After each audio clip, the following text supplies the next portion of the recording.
Hello, and welcome to Mythos and Logos. They were born in mud and salt, with no army, no resources, no hope of victory. They became the nightmare that made Rome tremble. In 60 AD, a British queen would lead the only rebellion that came close to ending Roman rule in Britannia, not through superior tactics, not through better weapons, but through something Rome never expected. The volcanic rage of a mother whose daughters had been violated, channeled through a woman who understood that some insults can only be answered in blood. Tonight, we will journey into the mists of ancient Britain, where Celtic war cries once echoed through primordial forests, where Roman eagles learned to fear the painted warriors of the north, and where one woman's quest for vengeance nearly rewrote the history of the Western world. We will walk with Boudicca, the Iceni queen whose name would echo through 17 centuries, from the moment she was a client queen managing an uneasy peace, through her transformation into the avenging fury who burned 3 cities to ash, to her final stand on a battlefield whose location remains a mystery to this day. May I ask for your help? Liking and subscribing takes just a moment, but makes a huge difference for the channel. I'm grateful for your consideration. I'm also always amazed by our international reach, so I'd appreciate hearing where you're joining from and your local time.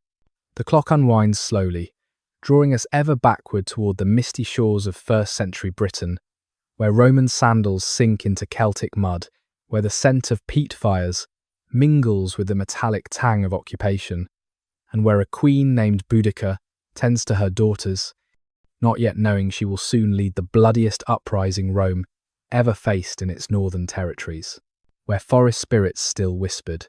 Close your eyes and let yourself sink into the year 55 AD, 5 years before our story truly begins. You are standing in the territory of the Iceni, in what will one day be called East Anglia. The morning mist rises from countless streams and marshlands, carrying the earthy scent of peat and the sweet decay of autumn leaves. Your feet sink slightly into the soft ground, a mixture of clay and decomposed vegetation that has been accumulating here since before human memory began. You hear them before you see them, the Iceni, moving through their ancestral lands, with the quiet confidence of people who know every tree, every stream, every sacred grove. The sound of their approach is not the organized march of Roman legions, but something more organic, like wind through leaves, punctuated by the soft splash of feet through shallow water, the creak of wooden carts, the gentle nickering of the small, sturdy horses they breed. As the mist parts, you see their settlement emerging from the landscape as if it grew there naturally. Round houses with conical thatched roofs cluster together like mushrooms after rain. The walls are woven wattle, daubed with a mixture of mud, straw, and animal dung that keeps the bitter winds at bay. Smoke seeps through the thatch, not from chimneys but through the reeds themselves, creating a hazy aureole around each dwelling that catches the weak morning sun. You smell bread baking, but not the refined loaves of Rome.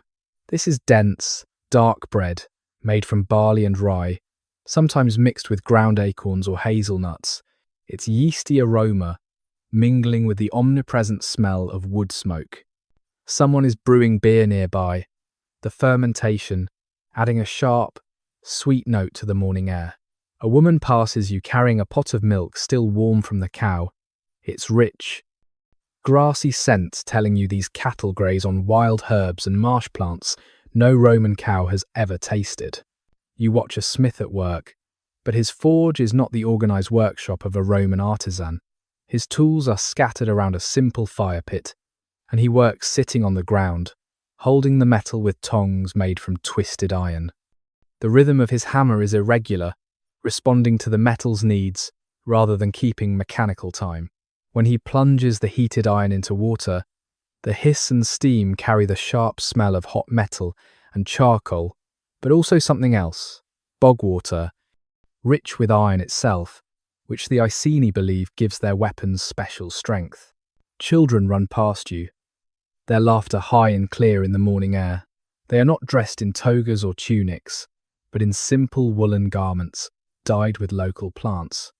The yellow of weld, the blue of woad, the soft browns and greens of lichens and bark. Their hair is long and wild, sometimes braided with small trinkets, beads of amber or river-polished stones. They play with toys made from clay and wood, tiny horses, miniature carts, dolls with real hair, carefully stitched to their heads. You notice the women here walk differently than Roman matrons. They stride with purpose, their backs straight, their eyes meeting yours directly. They carry weapons as naturally as they carry water jugs.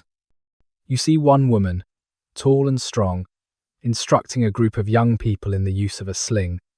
Her movements fluid and practiced. Her commands are sharp and clear. And the boys and girls alike listen with equal attention. As the sun climbs higher, burning off the mist, you can see the wider landscape. A patchwork of small fields, marked by drainage ditches, patches of managed woodland where pigs root for acorns, and always, at the edge of vision, the dark line of the true forest, the wildwood where the gods still walk and where Romans fear to tread. This is a land of water and wood, of mist and marsh, of people who have learned to live with the rhythms of flood and drought, who read messages in the flight of birds and the patterns of clouds. And somewhere in this settlement, though you cannot yet see her, a woman named Boudicca is living her life as queen of a client kingdom, managing the impossible balance between Roman demands and Celtic tradition, raising her daughters to understand both worlds, not knowing that soon she will have to choose between submission and annihilation, between watching her world slowly erode or burning it all in one terrible, glorious blaze of defiance. The painted people. The Romans called them barbarians. But this word tells us more about Roman prejudice than Celtic reality. The Iceni and their neighbours had been working iron when Rome was still a collection of mud huts on 7 hills. Their metalwork was so sophisticated that Roman soldiers often preferred Celtic swords to their own standard-issue gladii.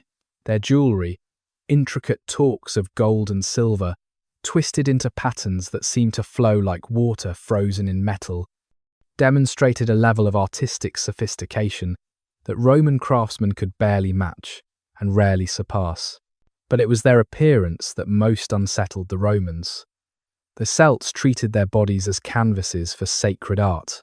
Before battle, warriors would paint themselves with woad, a blue dye derived from a plant that grew wild in British fields. The process was more than decorative, it was spiritual. The patterns they painted held meaning, spirals for the eternal cycle of life and death, triangles for the 3 realms of earth, sea and sky, intricate knotwork that represented the interconnection of all things. When Tacitus wrote about British warriors, he couldn't hide his mixture of fear and fascination at these painted men and women who fought with such terrifying joy. Yes, women. Here was another thing that made Roman generals uncomfortable. Celtic women could own property, divorce their husbands, lead war bands, and serve as druids. They trained in weapons alongside their brothers. They rode horses, not in the delicate side-saddle fashion that would later be imposed on women, but astride, racing across the landscape with their hair streaming behind them like battle flags. Roman historians, writing for audiences who kept their own women carefully controlled, could barely comprehend a society where a woman might stand in judgment over men, where a queen might lead an army not as a figurehead, but as its strategic commander. The Iceni social structure was complex, built on bonds of kinship and obligation, that Romans, with their emphasis on written law, found baffling. A chief's power came not from hereditary right alone, but from his ability to provide for his people, to lead them successfully in war, to maintain the favour of the gods through proper rituals and sacrifices.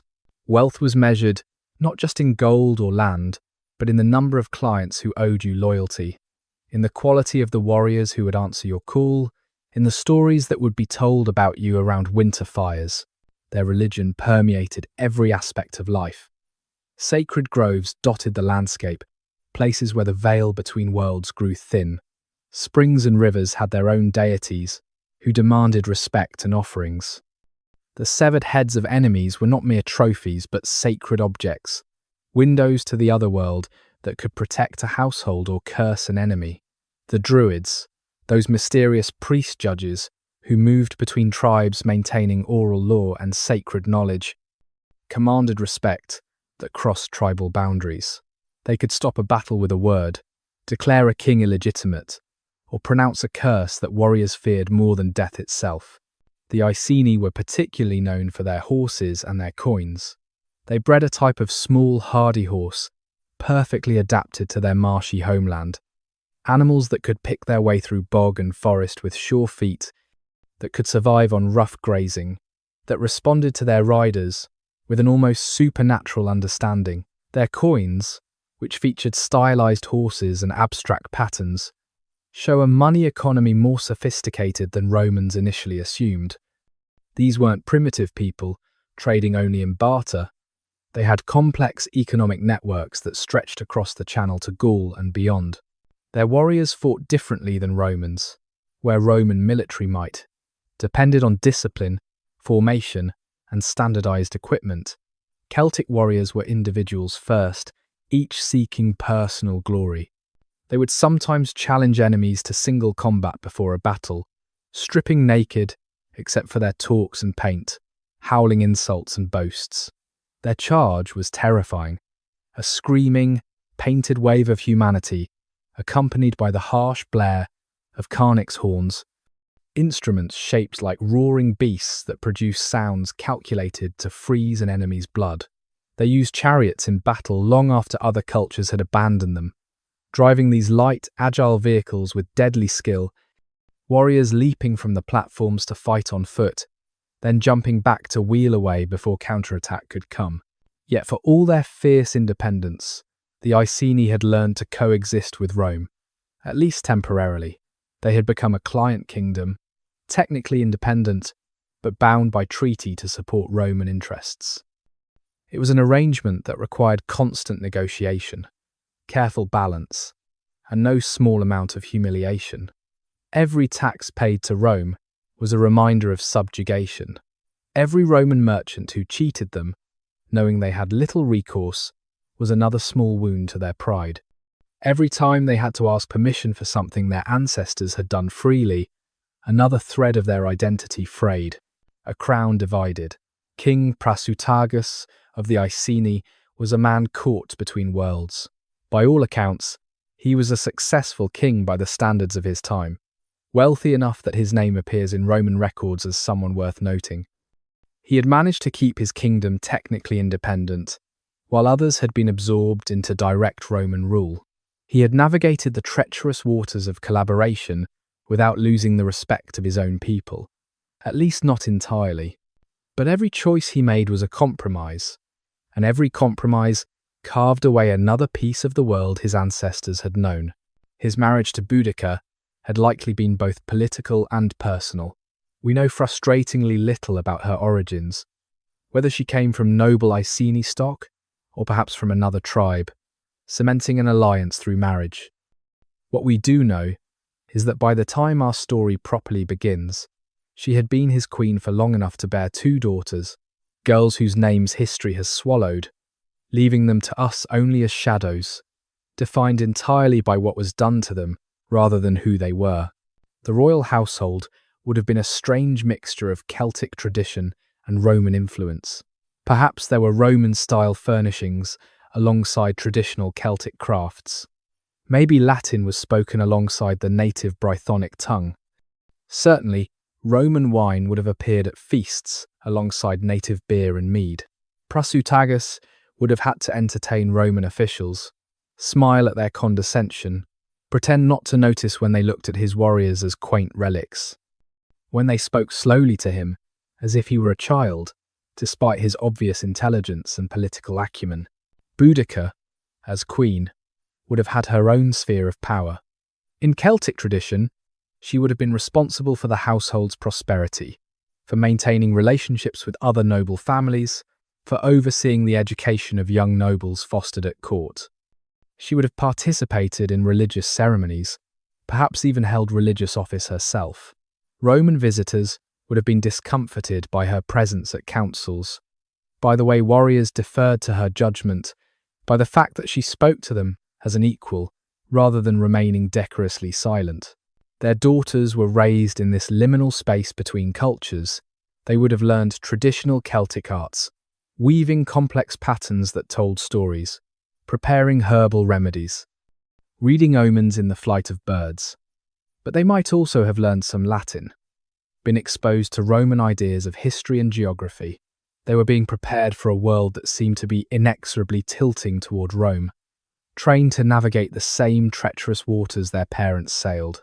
The kingdom itself was prosperous by Celtic standards. Archaeological evidence shows a sophisticated agricultural system, managed woodlands, organized craft production. The Iceni exported grain, wool, and possibly slaves to Roman markets. They imported wine, fine pottery, glass vessels, and other luxury goods that marked their elite as sophisticated, connected to the wider Roman world. But this prosperity came at a cost measured in more than gold. Every Roman merchant who entered their lands brought new ideas that challenged old ways. Every young Iceni noble who adopted Roman fashion was a small betrayal of tradition. Every Latin word that crept into daily speech was another step away from their ancestors. Prasutagus must have believed he could preserve something of his world through accommodation. Perhaps he looked at the fate of Caratacus, the British resistance leader who had fought Rome for 9 years before being betrayed and captured, and decided that direct resistance was futile. Perhaps he hoped that by bending, he could prevent his kingdom from breaking. He accumulated wealth, possibly thinking it would buy security. He maintained his warriors, perhaps believing they were a deterrent. He raised his daughters to be bridges between worlds. But as he aged, as his health began to fail, he faced the ultimate challenge of his divided crown: succession. Celtic tradition allowed for female inheritance, for power passing through the maternal line. Roman law did not recognize female authority in the same way. He needed to find a solution that would protect his family and his kingdom after his death. The will he would create was his attempt to thread an impossible needle to satisfy both Celtic custom and Roman law. It would instead become the spark that set Britain ablaze, the will that shattered peace. In the winter of 60 AD, King Prasutagus lay dying. Perhaps it was a long illness that gave him time to contemplate his kingdom's fate. Or perhaps it was sudden, leaving him scrambling to make provisions. Either way, he faced an impossible choice. The Romans had made it clear that client kingdoms were temporary arrangements, lasting only for the lifetime of the approved king. After that, absorption into the empire was expected, but Prasutagus had a wife who, by Celtic law, was fully capable of ruling. He had daughters who should inherit their birthright. He had a people who had maintained their identity despite 15 years of Roman presence. His solution was clever, or so he must have thought. He would divide his kingdom between his daughters and the Roman Emperor Nero. Half would remain under Iceni control through his family, satisfying Celtic law and preserving something of their independence. Half would go to Rome, acknowledging their power and perhaps buying their forbearance. It was the kind of compromise he had been making all his life, trying to keep everyone partially satisfied rather than risking total loss. The will itself would have been a remarkable document, probably written in Latin to ensure Roman legal recognition, but conceived in Celtic terms of reciprocal obligation and shared authority. In Prasutagus' mind, he was making Nero a kind of honorary kinsman, bringing him into the web of relationships that governed Celtic society. Surely the emperor would protect his co-heirs, his new family members in a sense. Surely Roman honor would demand they respect the wishes of a king who had been nothing but loyal. But Prasutagus had fatally misunderstood the nature of Roman power. To Rome, there was no such thing as partial sovereignty. You were either subject or enemy. There was no middle ground that could endure. More importantly, he had underestimated Roman greed.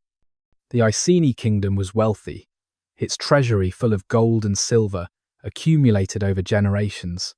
Roman officials in Britain, far from the emperor's direct oversight, saw an opportunity. The legal niceties of a dead barbarian's will meant nothing compared to the immediate prospect of plunder. The Roman procurator, Catus Decianus, moved quickly once news of Prasutagus' death reached him. Procurators were responsible for financial matters in the provinces, and Decianus was reportedly a man of exceptional greed, even by Roman provincial standards. He declared the will invalid. By Roman law, he argued, Prasutagus had been given his kingdom as a personal grant that could not be inherited. The entire kingdom would revert to Roman control, immediately and completely, but even this might have been endured. The Iceni had suffered humiliations before. They might have negotiated, might have accepted client status under another approved leader, might have found another compromise. But Decianus and his supporters wanted more than political submission. They wanted to strip the kingdom of everything valuable, and they wanted to ensure that no one would think to resist. What happened next would echo through history as one of the great outrages that spark great revenges. The Romans came not as administrators but as conquerors. They entered the royal compound not to negotiate, but to pillage. They treated the Iceni nobility not as former allies, but as conquered enemies. The kingdom that had been Rome's friend for 15 years was suddenly treated as if it had been taken in war. The Roman historians who record what happened next, Tacitus and Cassius Dio, were not sympathetic to barbarians generally. Tacitus's father-in-law, Agricola, had served in Britain and would later govern it. Yet even these Roman sources could not hide their disgust at what Decianus and his minions did. They came to the royal household like wolves to a sheepfold, and what they did there would transform a queen into something Rome had never faced before. A mother with nothing left to lose, and the means to make them pay.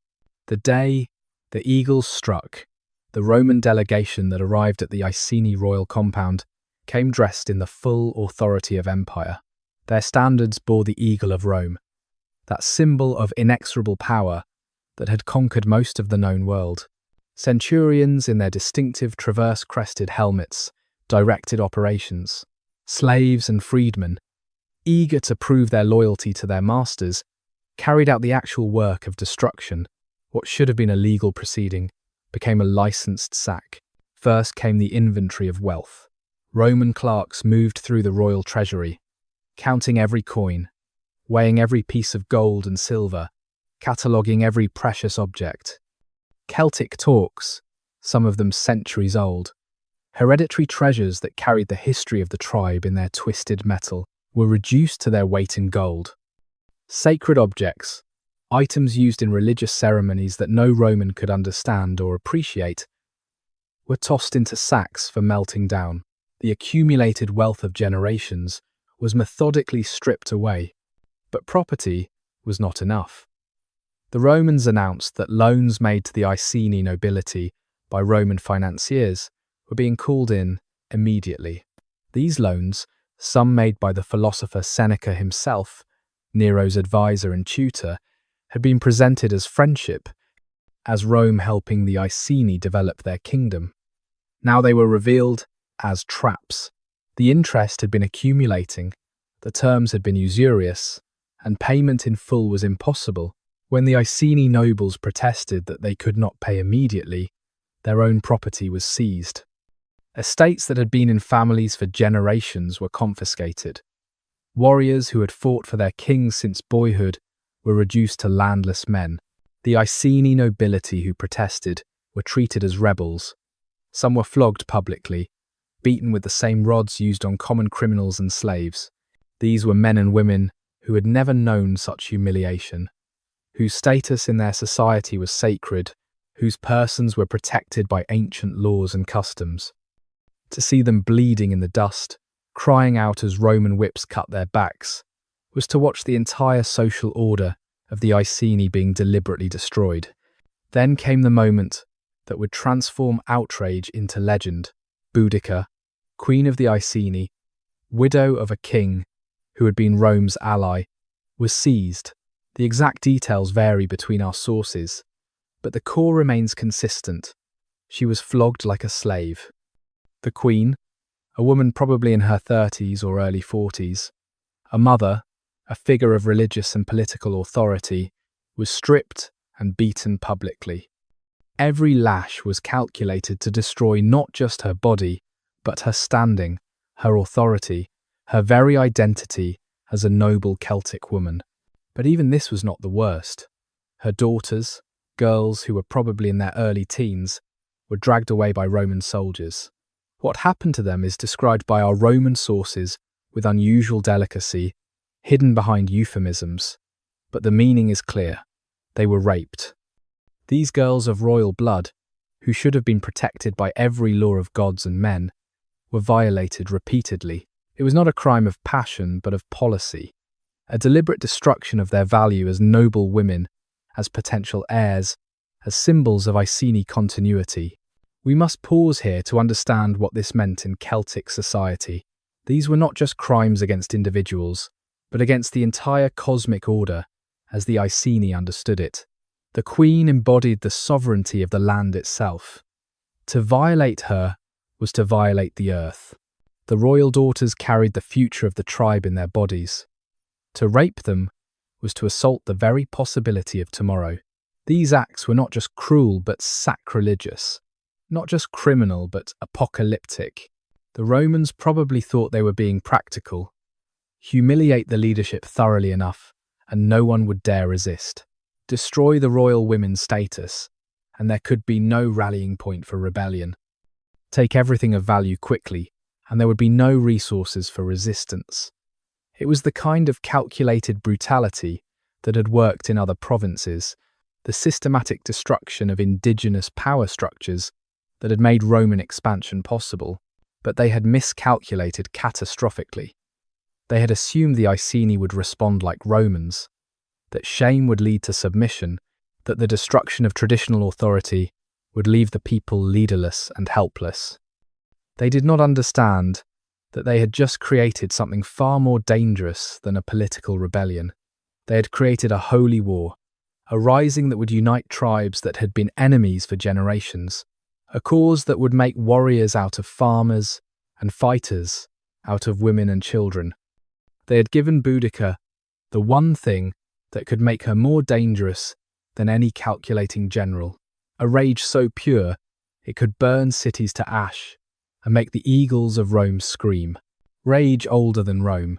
Marcus had served with the auxiliaries for 3 years, a Gaul who had taken Roman service for the citizenship it would eventually bring.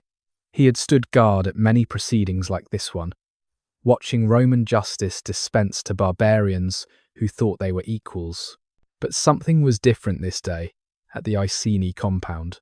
The air itself felt wrong, like the moment before lightning strikes, though the sky was clear. He had seen the queen before, tall and proud, her red hair marked with grey, wearing the great golden torque that marked her as royalty.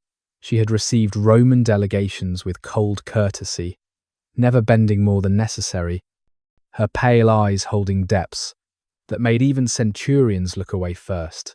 Now he watched her thrown to the ground, her royal garments torn away, her back exposed for the flagellum. The first stroke drew no cry from her, nor the second. By the 5th, blood was running down her back, but still she made no sound. Her silence was more terrible than any scream. Marcus found himself counting the strokes with increasing unease. 20, 30. The centurion wielding the whip was sweating despite the cold. 40. Finally, mercifully, it ended. When they hauled her to her feet, Marcus made the mistake of meeting her eyes. What he saw there made him step back involuntarily. It was not defeat, not submission, not even hatred in any form he recognized. It was something older, deeper, like looking into the eyes of the forest itself when it decides to reclaim what humans have taken. He had heard the Britons speak of their goddess Andraste, she who was invoked before battle, who drank blood and demanded victory or death. In that moment, he understood that the queen was no longer entirely human. She had become something else, a vessel for rage that had been building since the first Roman boot touched British soil. The sounds from the building where they had taken her daughters made even hardened soldiers look away. Marcus had seen rape used as a tool of war before, had perhaps even participated, though he tried not to remember. But this was different. This was not the heat of battle or the aftermath of victory. This was cold, methodical, designed to break something that could not be broken. When the girls were finally dragged out, bloody and barely conscious, something shifted in the watching crowd of Iceni. There had been perhaps 100 natives watching, held back by Roman spears, forced to witness their nobility's humiliation. They had been silent, seemingly subdued. But now Marcus heard it, a low humming, almost below the range of hearing, like the sound a hive makes when deciding to swarm. An old woman began to keen, a high, piercing sound that raised the hair on his neck. Others joined her. It was not quite singing, not quite wailing, but something that seemed to come from the earth itself.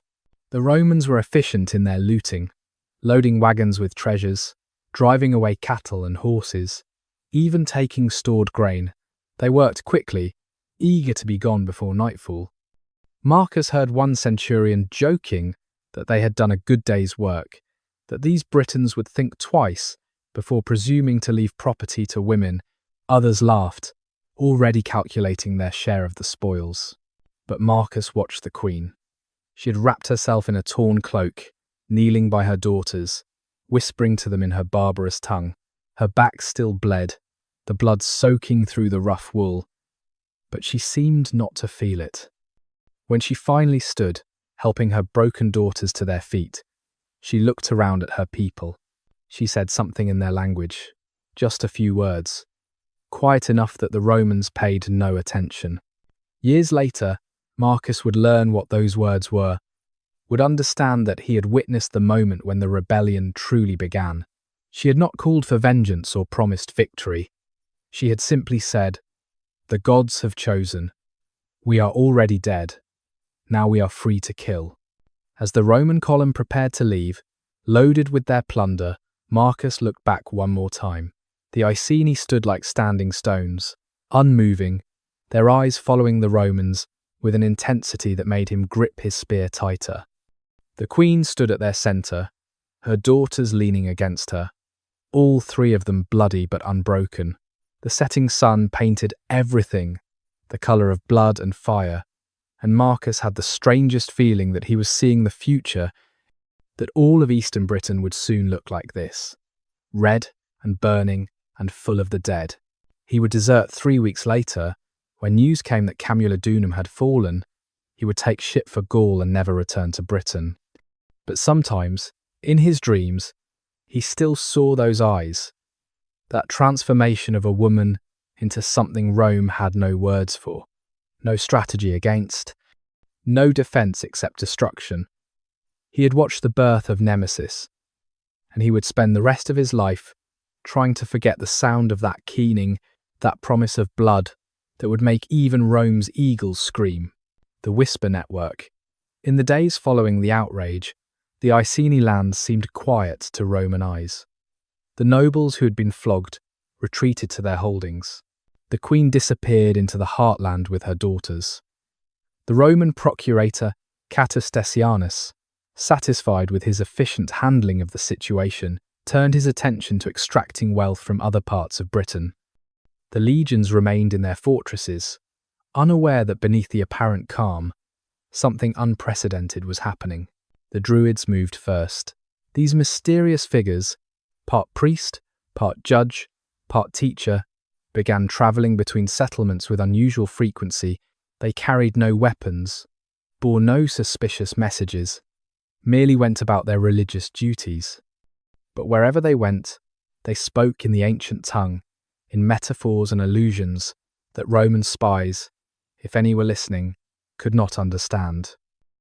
They spoke of the sow that devours her young, of the eagle that fouls its own nest, of the time when the forests would reclaim what was theirs.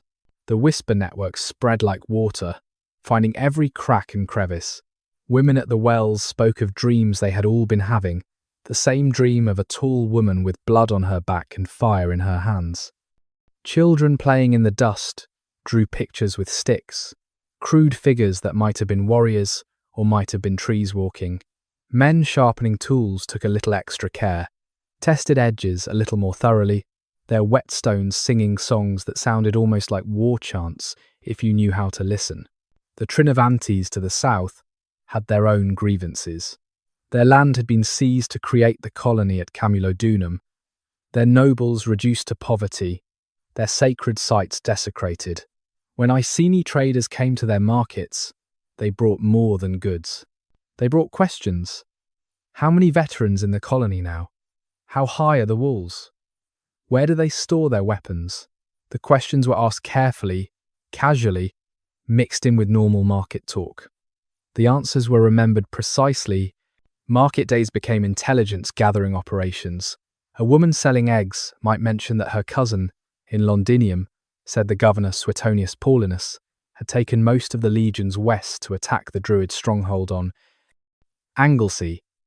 A man trading horses might observe that the Roman garrison at Verulamium was undermanned, mostly old veterans and raw recruits.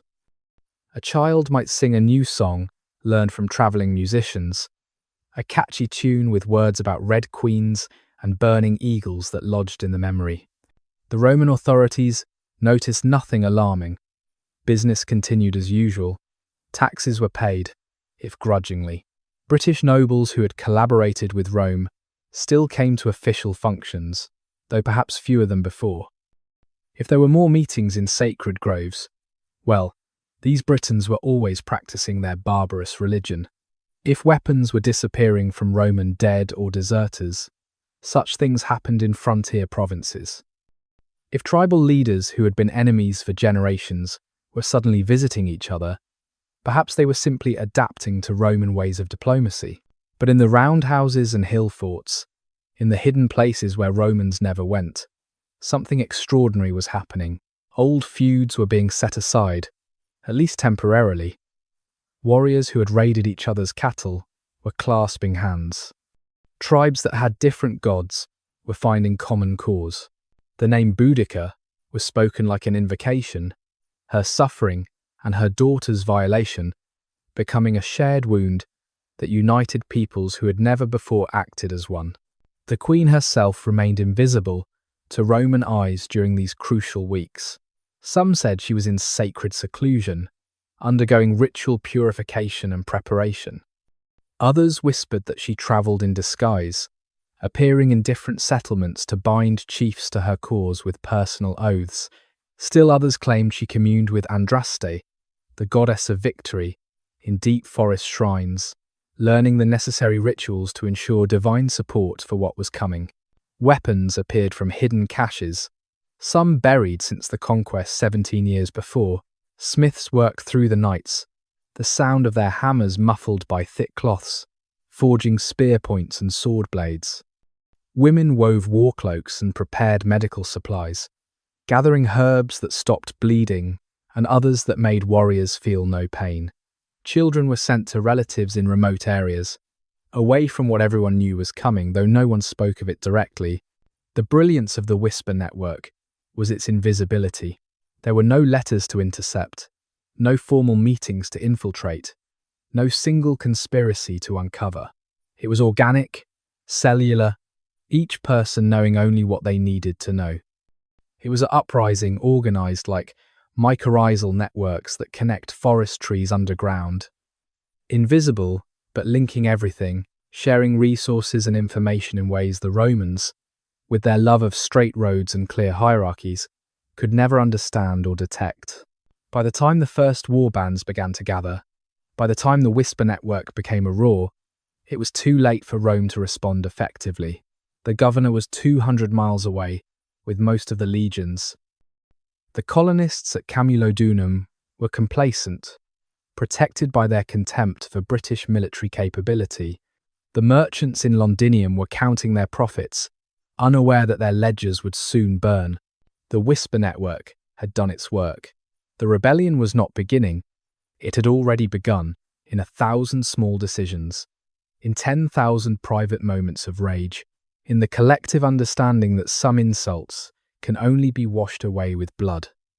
All that remained was for someone to speak the first war cry aloud, to transform whispers into screams, to give the signal that would turn secret preparation into open war. And everyone knew whose voice that would be, when the tribes remembered their strength. The gathering began with single riders appearing on hilltops at dawn, silhouetted against the pale sky like messengers from another world. By midday, they came in small groups, walking their horses slowly through the morning mist, their spear points catching the weak spring sunlight.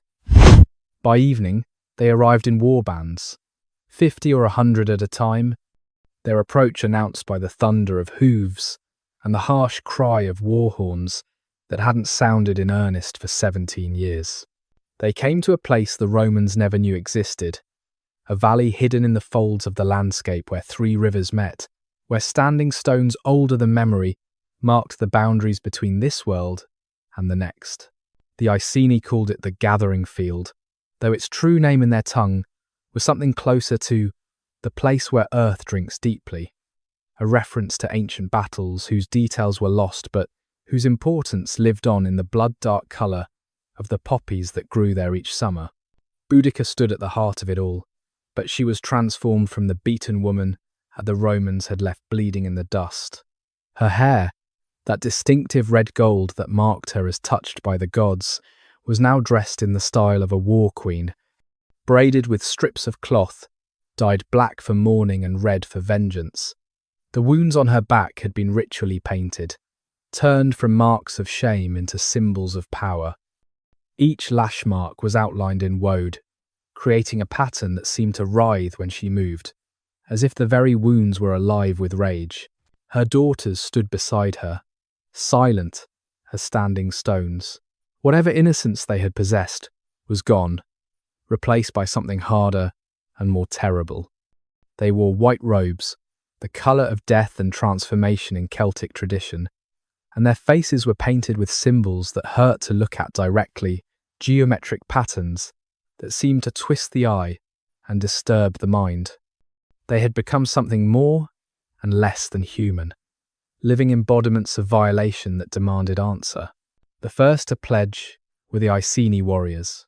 Of course, they came forward in their clan groups, each led by a noble who bore the marks of Roman flogging, their backs also painted to display their wounds.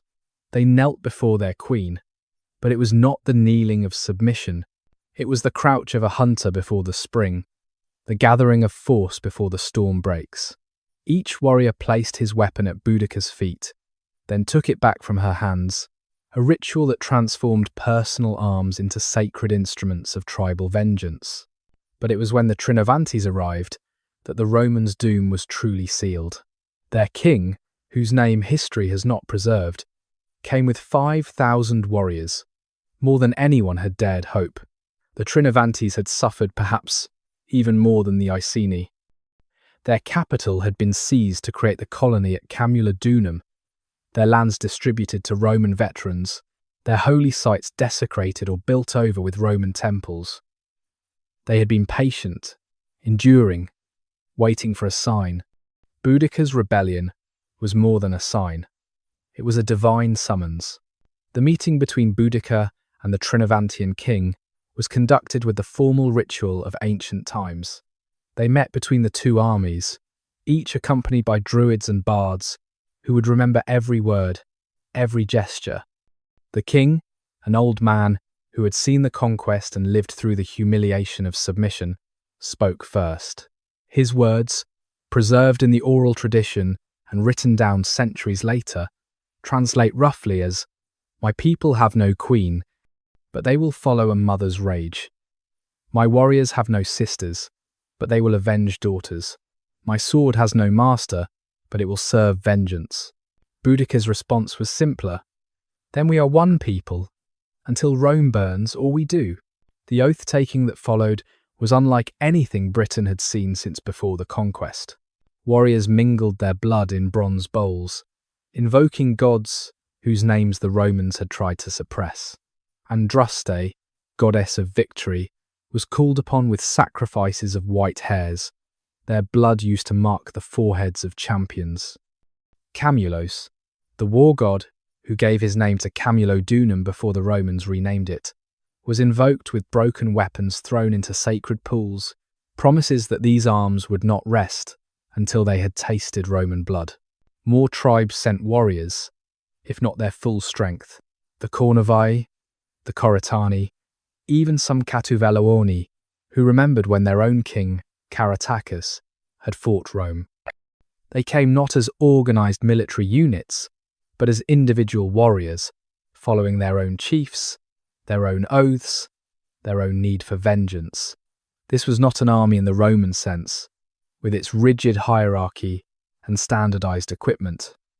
This was something older, more organic, more like a force of nature than a military formation. The numbers grew beyond counting.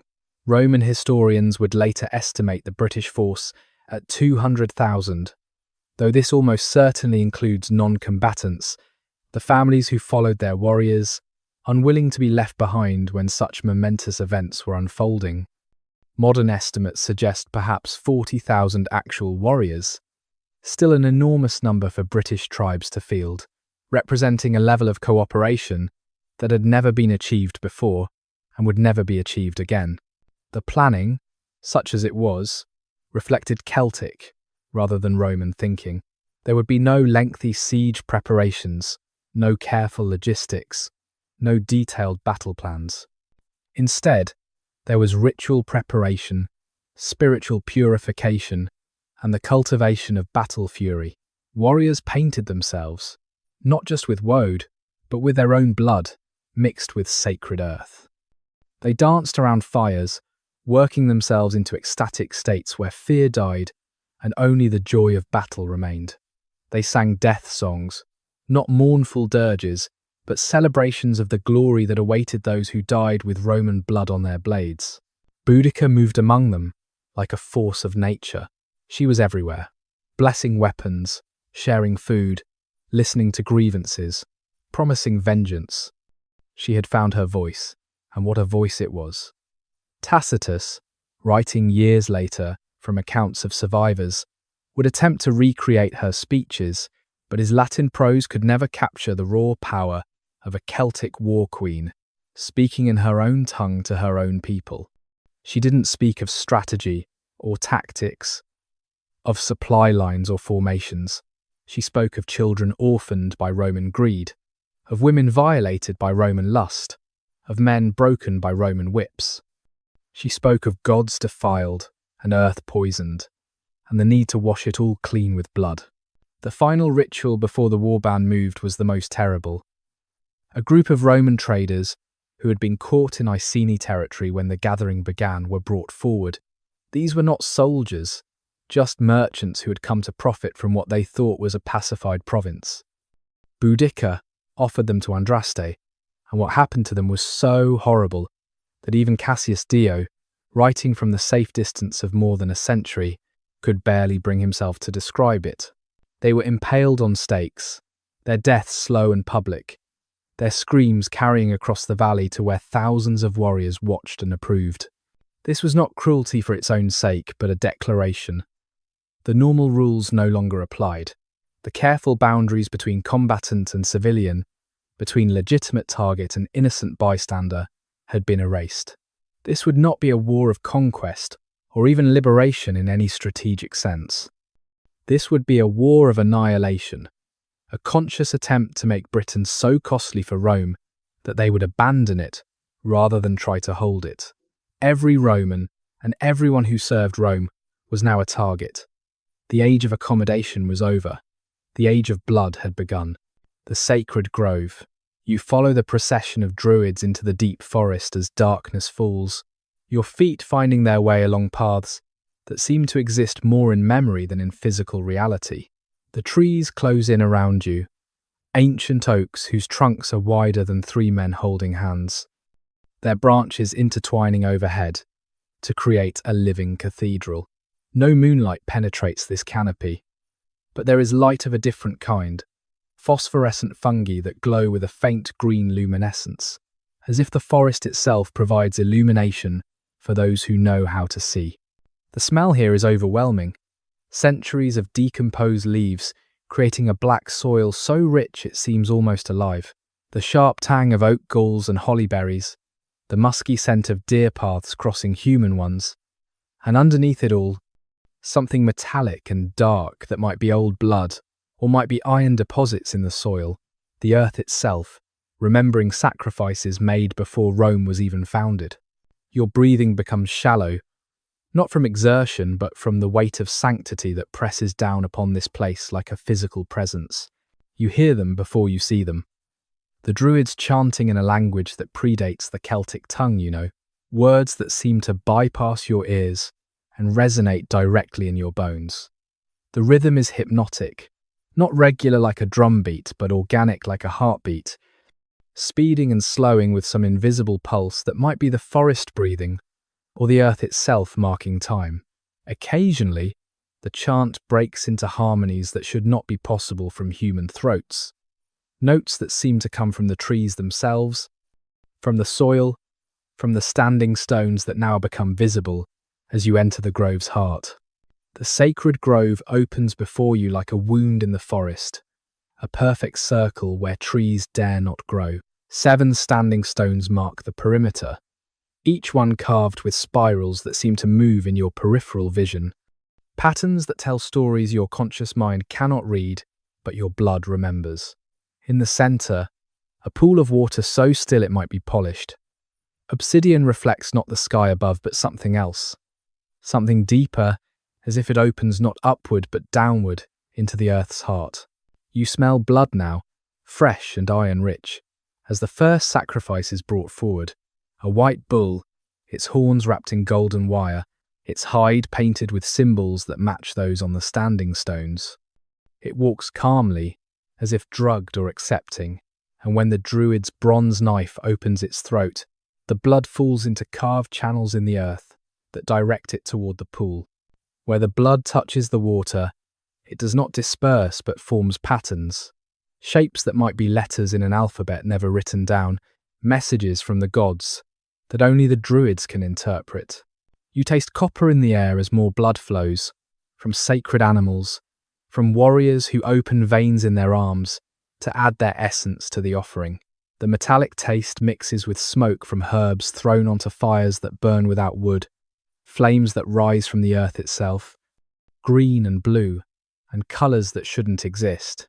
The smoke makes your head swim, makes the boundaries between yourself and the grove blur, until you're not sure if you're standing or floating, if you're yourself, or part of something infinitely larger and older. You feel the presence of Andraste before she is invoked, a pressure in the air like the moment before lightning strikes. When the High Druid speaks her name, something changes in the grove.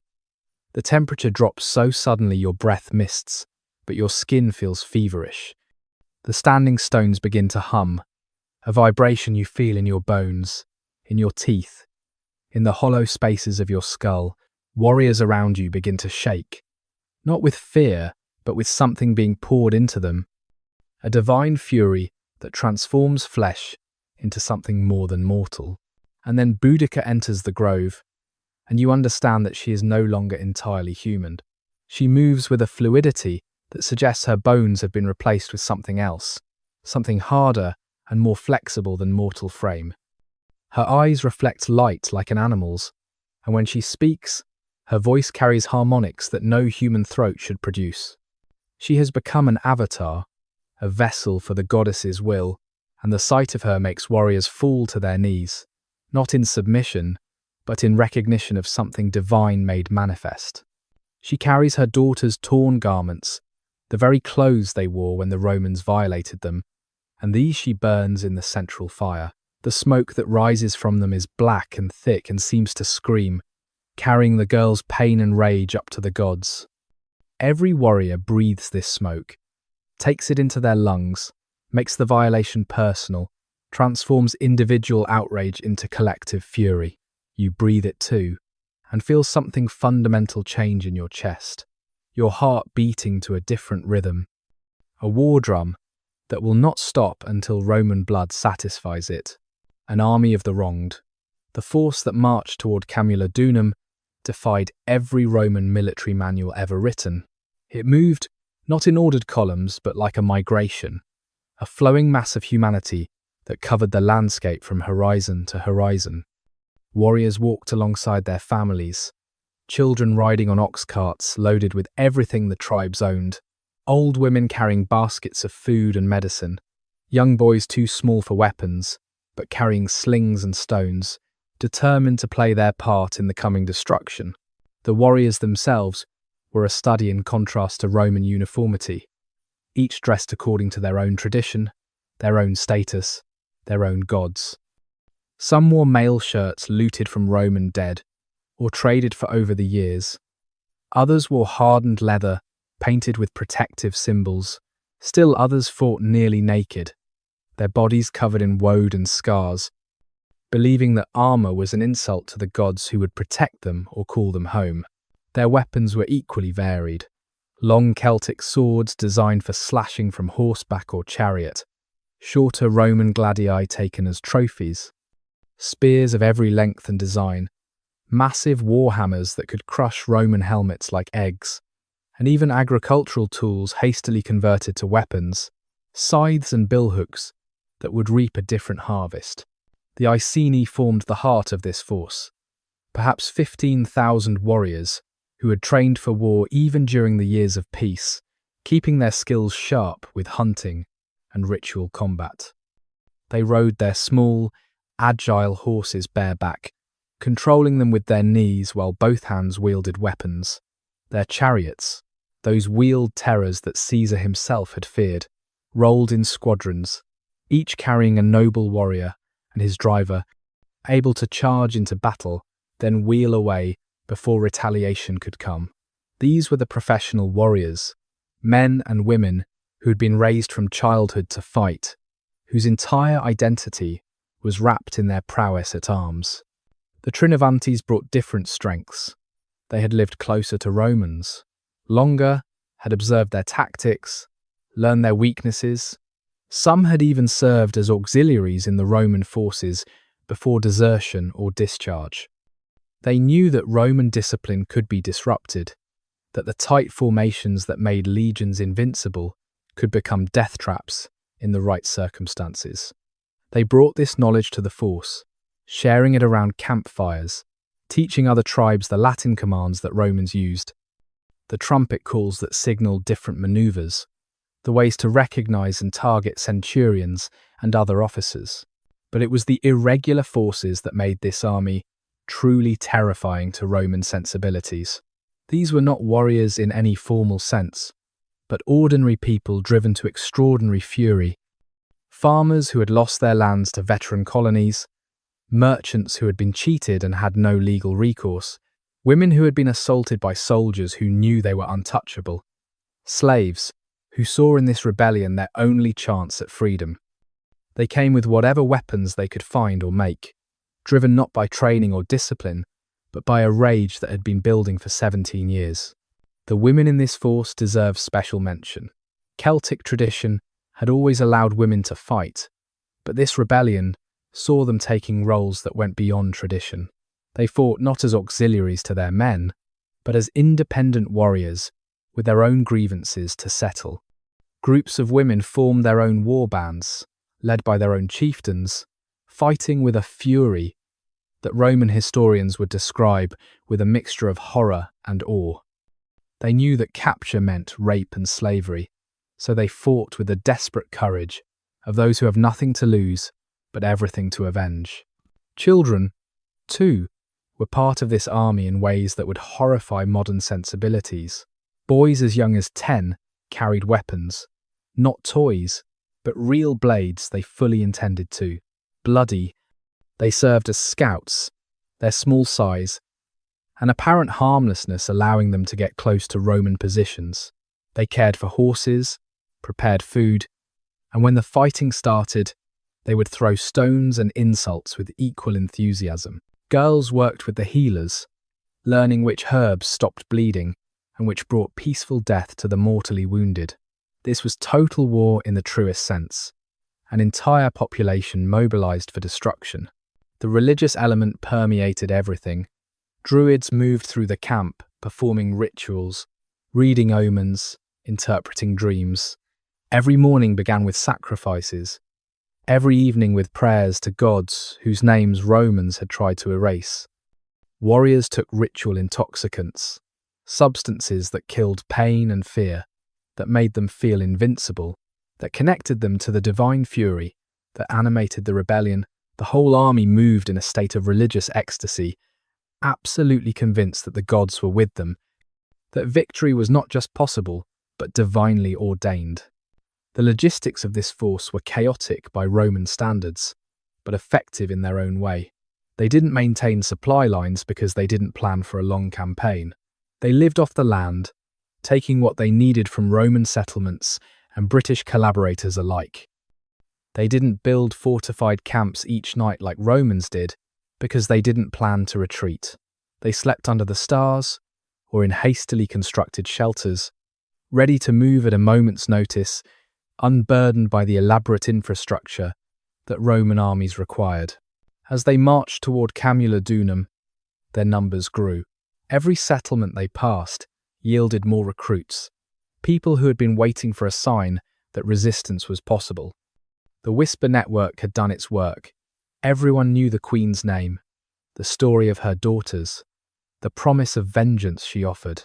Some joined from enthusiasm, others from fear of being left behind when the world changed, still others because they knew that after what was about to happen, there would be no middle ground between British and Roman. You were either with the rebellion or you were an enemy.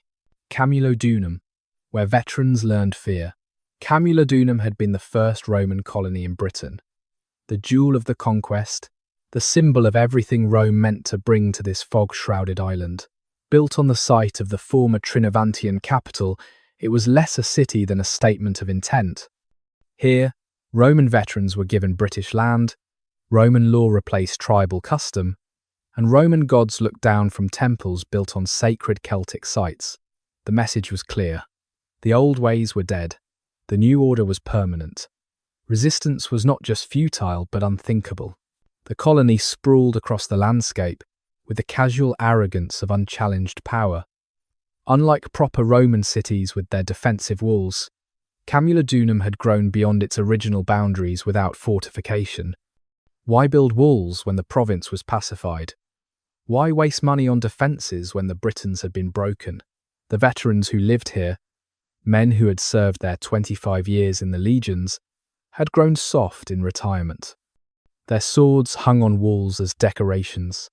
Their armour gathered dust in chests. Their days were spent managing British slaves on stolen British land, growing fat on British grain, and telling stories of battles fought in their youth against enemies they assumed no longer existed.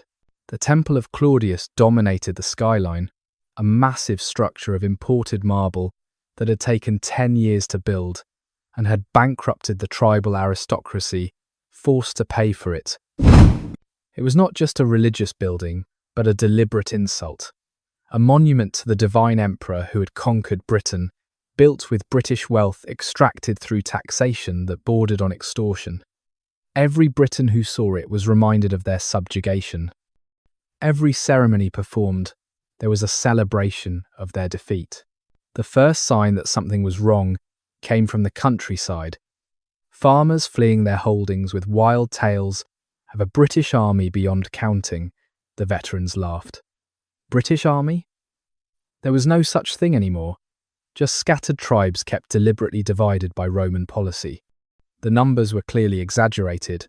The panic of provincial peasants, who saw 100 warriors and reported thousands. Some precautions were taken, messages sent to the nearest legion, but there was no real urgency. These were men who had conquered Germany, Gaul, and Britain itself. They did not fear barbarians. Then came the refugees from outlying villas, Roman citizens with their clothes torn, and their faces white with terror. They spoke of warriors painted blue and red, of women fighting alongside men, of children throwing stones and curses. They told of overseers crucified in their own fields, of villas burned with families inside, of altars to British gods erected on the ashes of Roman homes. Still, the veterans were sceptical. Hysteria, they said. A local uprising at most, the kind of thing that happened in frontier provinces, easily crushed when the legions arrived. The decision not to evacuate would haunt the few who survived. The procurator Catus Decianus, the same man whose greed had sparked the rebellion, sent only 200 auxiliaries to defend the colony, 200 men to hold a sprawling, unwalled settlement against an army of tens of thousands. It was either breathtaking incompetence or deliberate sacrifice, throwing the colony to the wolves while more important assets were protected. The veterans would have to defend themselves, and they still believed they could. When the British force finally appeared on the horizon, the true scale of the catastrophe became apparent. They came like a tide, covering the landscape from edge to edge, their war cries audible from miles away. A sound that started as a distant roar and grew until it seemed to shake the earth itself. The veterans scrambled for weapons, tried to organise defences, but they were old, out of practice, and terrifyingly outnumbered. Some tried to form up in the Roman style, creating small squares of locked shields, islands of discipline in a sea of chaos. Others barricaded themselves in their homes, praying to Roman gods who seemed very far away. Boudicca rode at the front of her army in a war chariot, her daughters beside her, all three of them painted for war, their hair streaming like battle flags. She stopped just outside javelin range and addressed her forces, her voice carrying impossibly far, as if the wind itself conspired to spread her words. What she said was not recorded precisely, but survivors reported that she spoke of the insults suffered, the violations endured, the time for vengeance that had come. She pointed at the temple of Claudius and declared that by sunset it would be ash, and all who sheltered in it would be sacrifices to British gods. The attack, when it came, was like nothing in Roman military manuals. There was no ordered advance, no careful probing for weaknesses. The British simply charged, a screaming wave of humanity that crashed into the colony from all directions at once. Warriors on foot raced alongside chariots and cavalry. Women ran with torches, setting fire to anything that would burn. Children darted between the legs of fighting men, hamstringing Romans with sharp knives, disappearing before retaliation could come. The fighting in the streets was not battle but slaughter. Romans who tried to form defensive lines were simply overrun, drowned in numbers. Those who fought individually were surrounded and cut down. Some veterans fought with the skill of their youth, taking many Britons with them, but for every warrior that fell, 10 more seemed to take their place. The British didn't just want to defeat the Romans, they wanted to erase them, to remove every trace of their presence from the land. The non-combatants suffered worst. Roman women who had lived in luxury on British suffering discovered what it meant to be powerless. Children who had been raised to see Britons as inferior learned too late that rage makes everyone equal. The British killed without discrimination. Old, young, male, female, all were legitimate targets in this war of annihilation. The streets ran with blood that mixed Roman and British, creating a mud that would mark this place as cursed for generations. The Temple of Claudius became the last refuge, its massive bronze doors barred, its stone walls seemingly impregnable. Perhaps 2,000 Romans crowded inside, veterans and their families, merchants, administrators, priests. Anyone who could reach it before the British tide cut them off. They might have held out until relief arrived, if the British had fought conventionally. But Boudicca had not come to besiege. She had come to destroy. The British piled wood and oil against the temple walls, everything flammable they could find in the colony. The flames rose higher than the temple roof, so hot that the lead in the windows melted and ran like tears down the walls. The smoke was pushed inside by the wind, choking those within. Some tried to break out, preferring death by the sword to suffocation, but they were cut down in the doorway, their bodies adding to the barrier that trapped those still inside. The screaming went on for hours, gradually diminishing as smoke and flame did their work, until finally there was only the roar of fire and the celebration of the victorious British. By sunset, as Boudicca had promised, the temple of Claudius was a smoking ruin. The colony of Camulodunum had ceased to exist. Every building had been burned, every Roman killed, every symbol of occupation destroyed. Archaeological evidence would later confirm the thoroughness of the destruction, a layer of ash and burned clay that covered everything, mixed with fragments of human bone and melted metal. The British had not just defeated the Romans, they had erased them, removed them from the land as if they had never been. The psychological impact was even greater than the physical destruction. Rome was supposed to be invincible, its veterans were supposed to be superior to any barbarian force. Its gods were supposed to be more powerful than local deities. Yet here was proof that Rome could bleed, could burn, could be broken by the very people it had claimed to have conquered. The impossible had happened, and if it could happen once, it could happen again.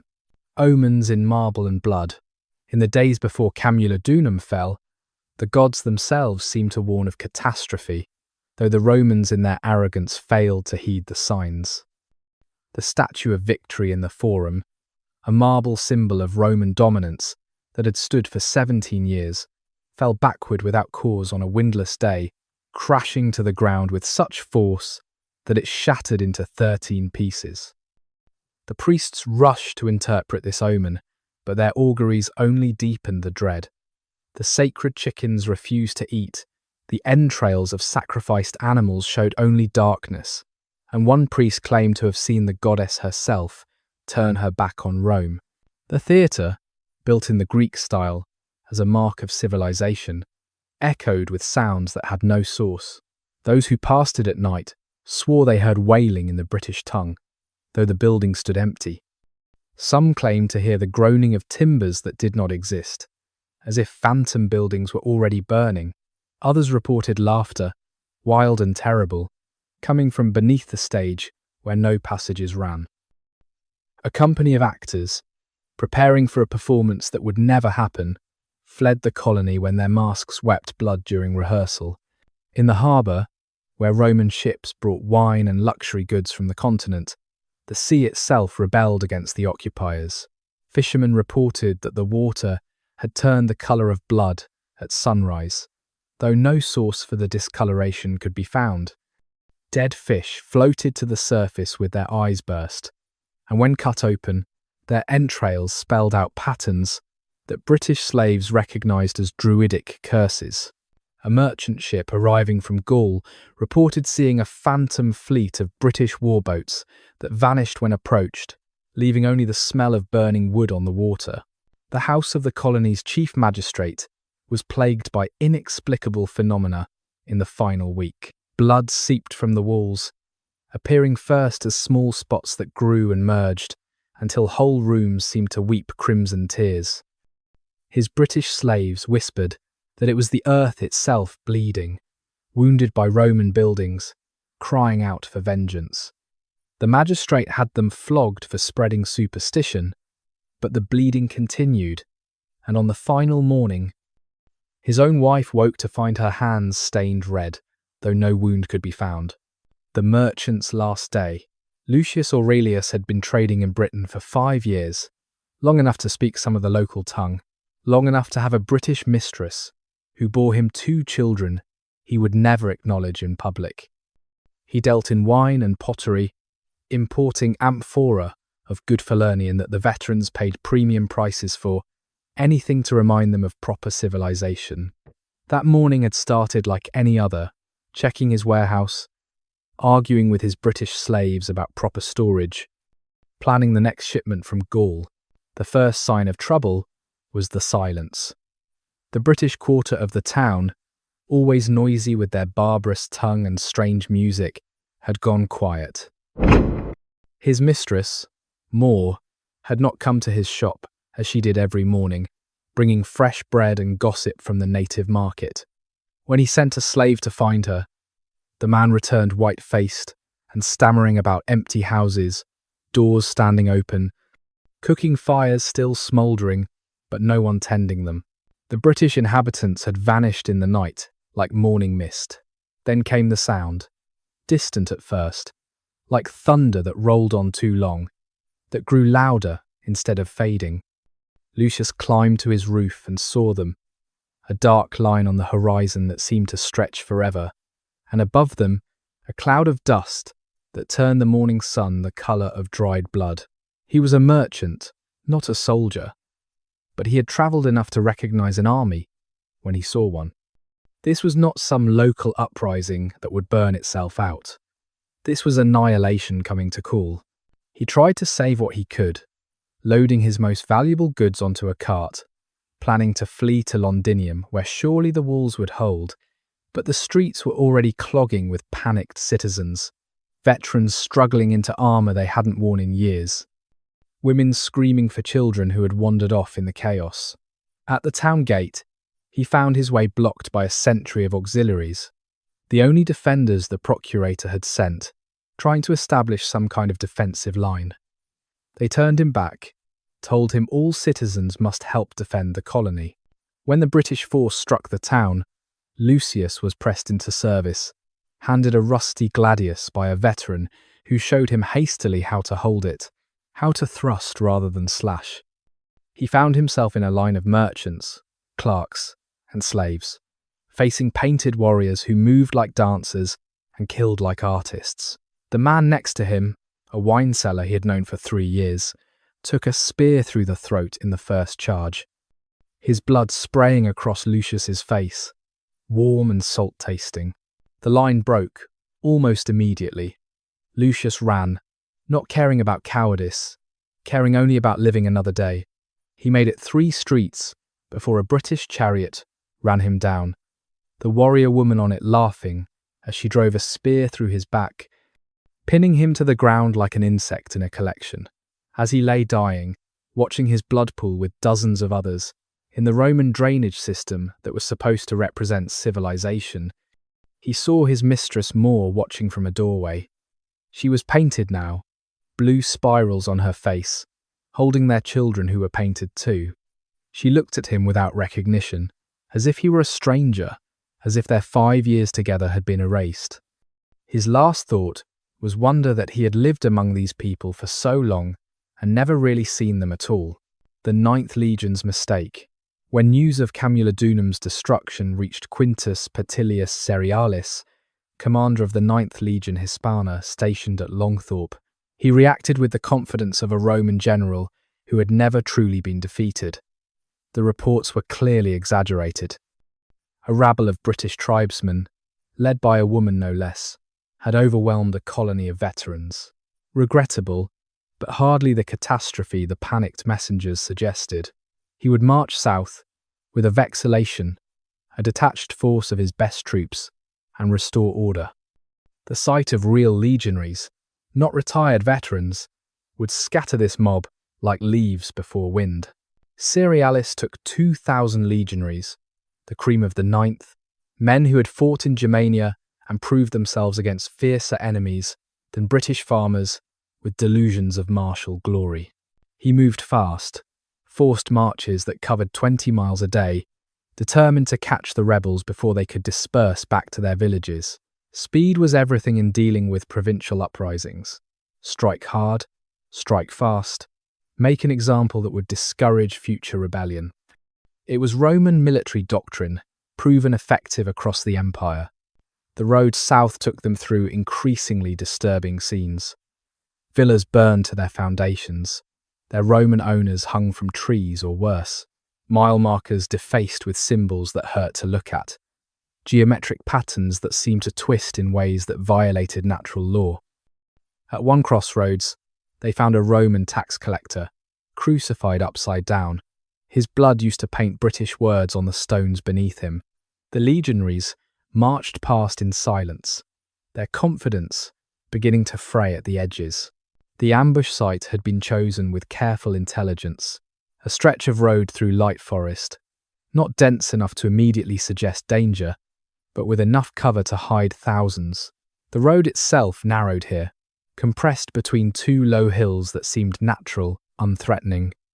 Cerealis's scouts reported nothing unusual, because the British had learned Roman scouting patterns, knew how far ahead the cavalry would range, how thoroughly they would check obvious hiding spots while missing the subtle signs that every blade of grass had been deliberately placed to hide footprints. The British let the vanguard pass, let the main body of legionaries enter the killing zone, waited until the formation was stretched out along the road.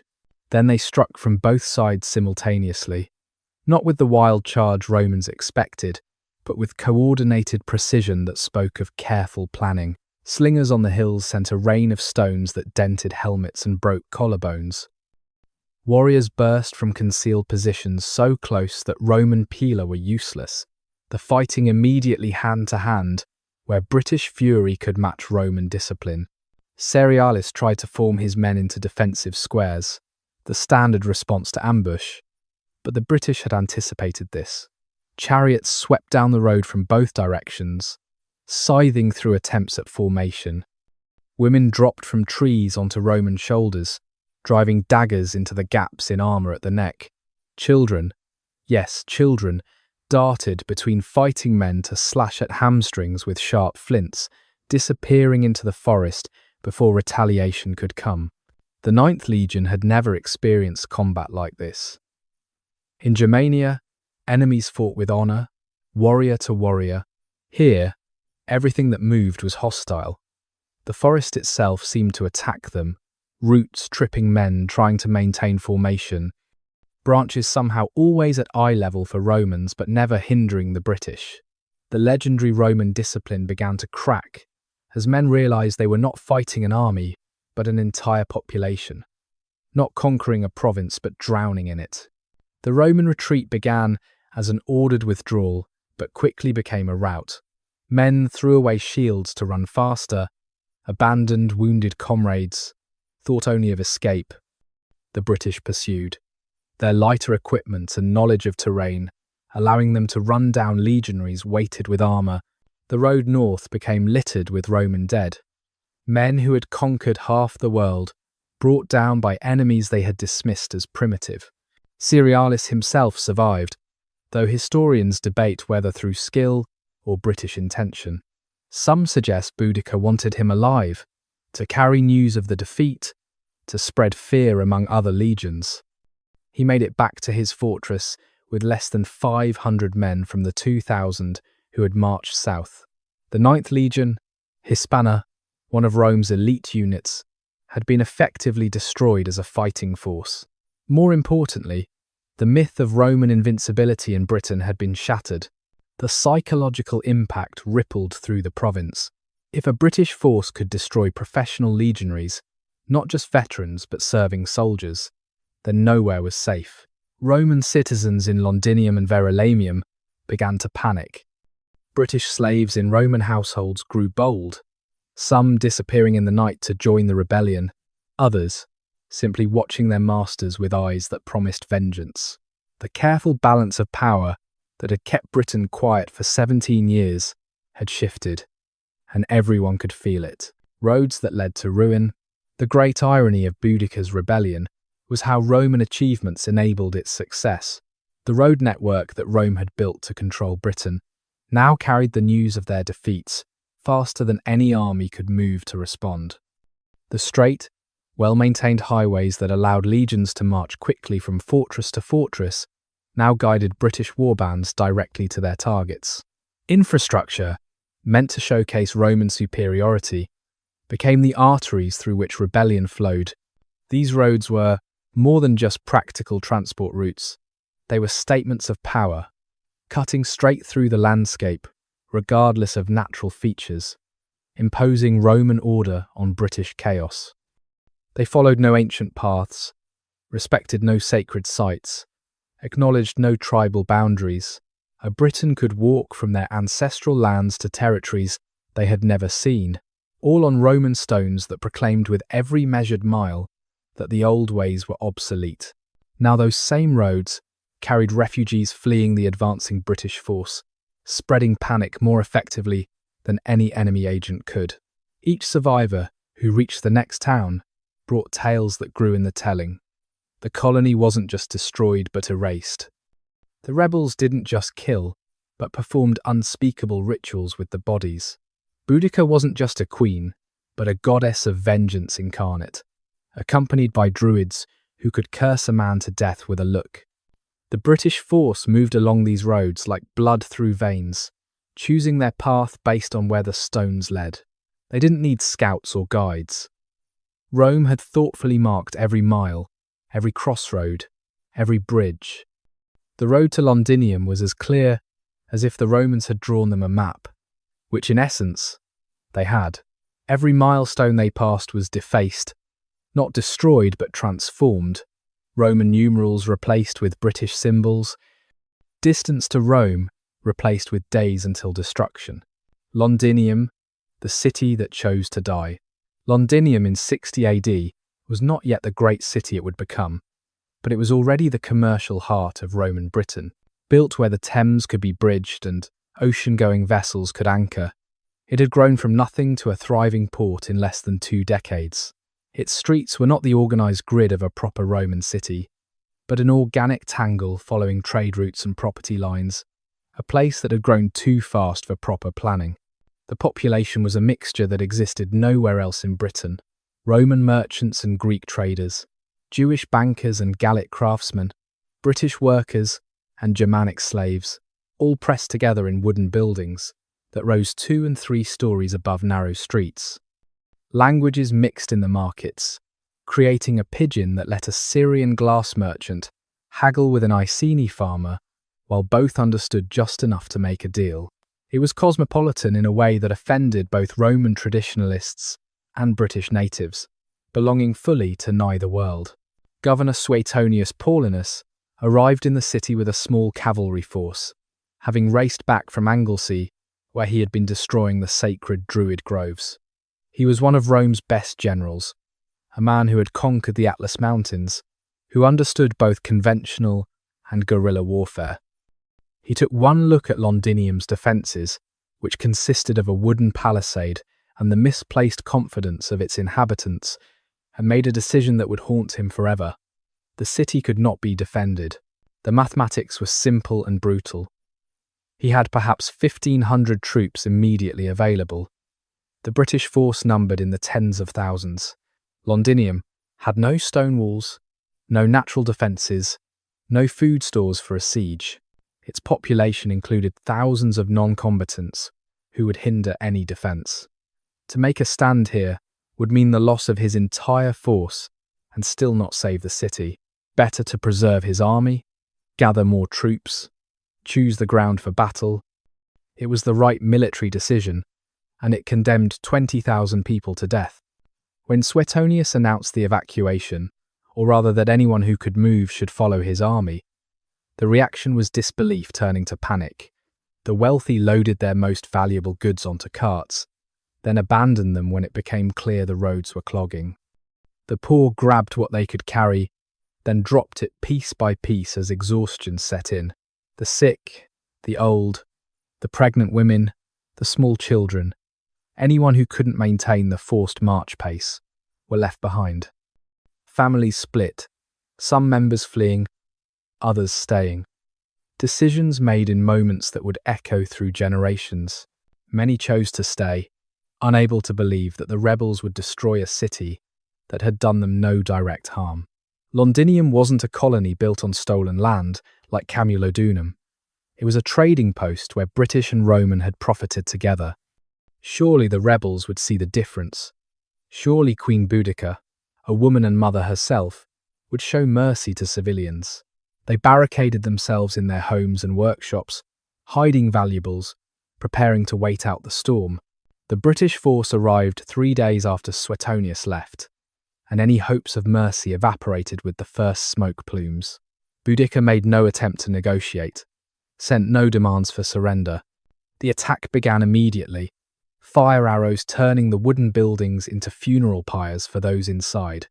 The British didn't want to conquer Londinium. They wanted to erase it, to remove this hybrid abomination from their land.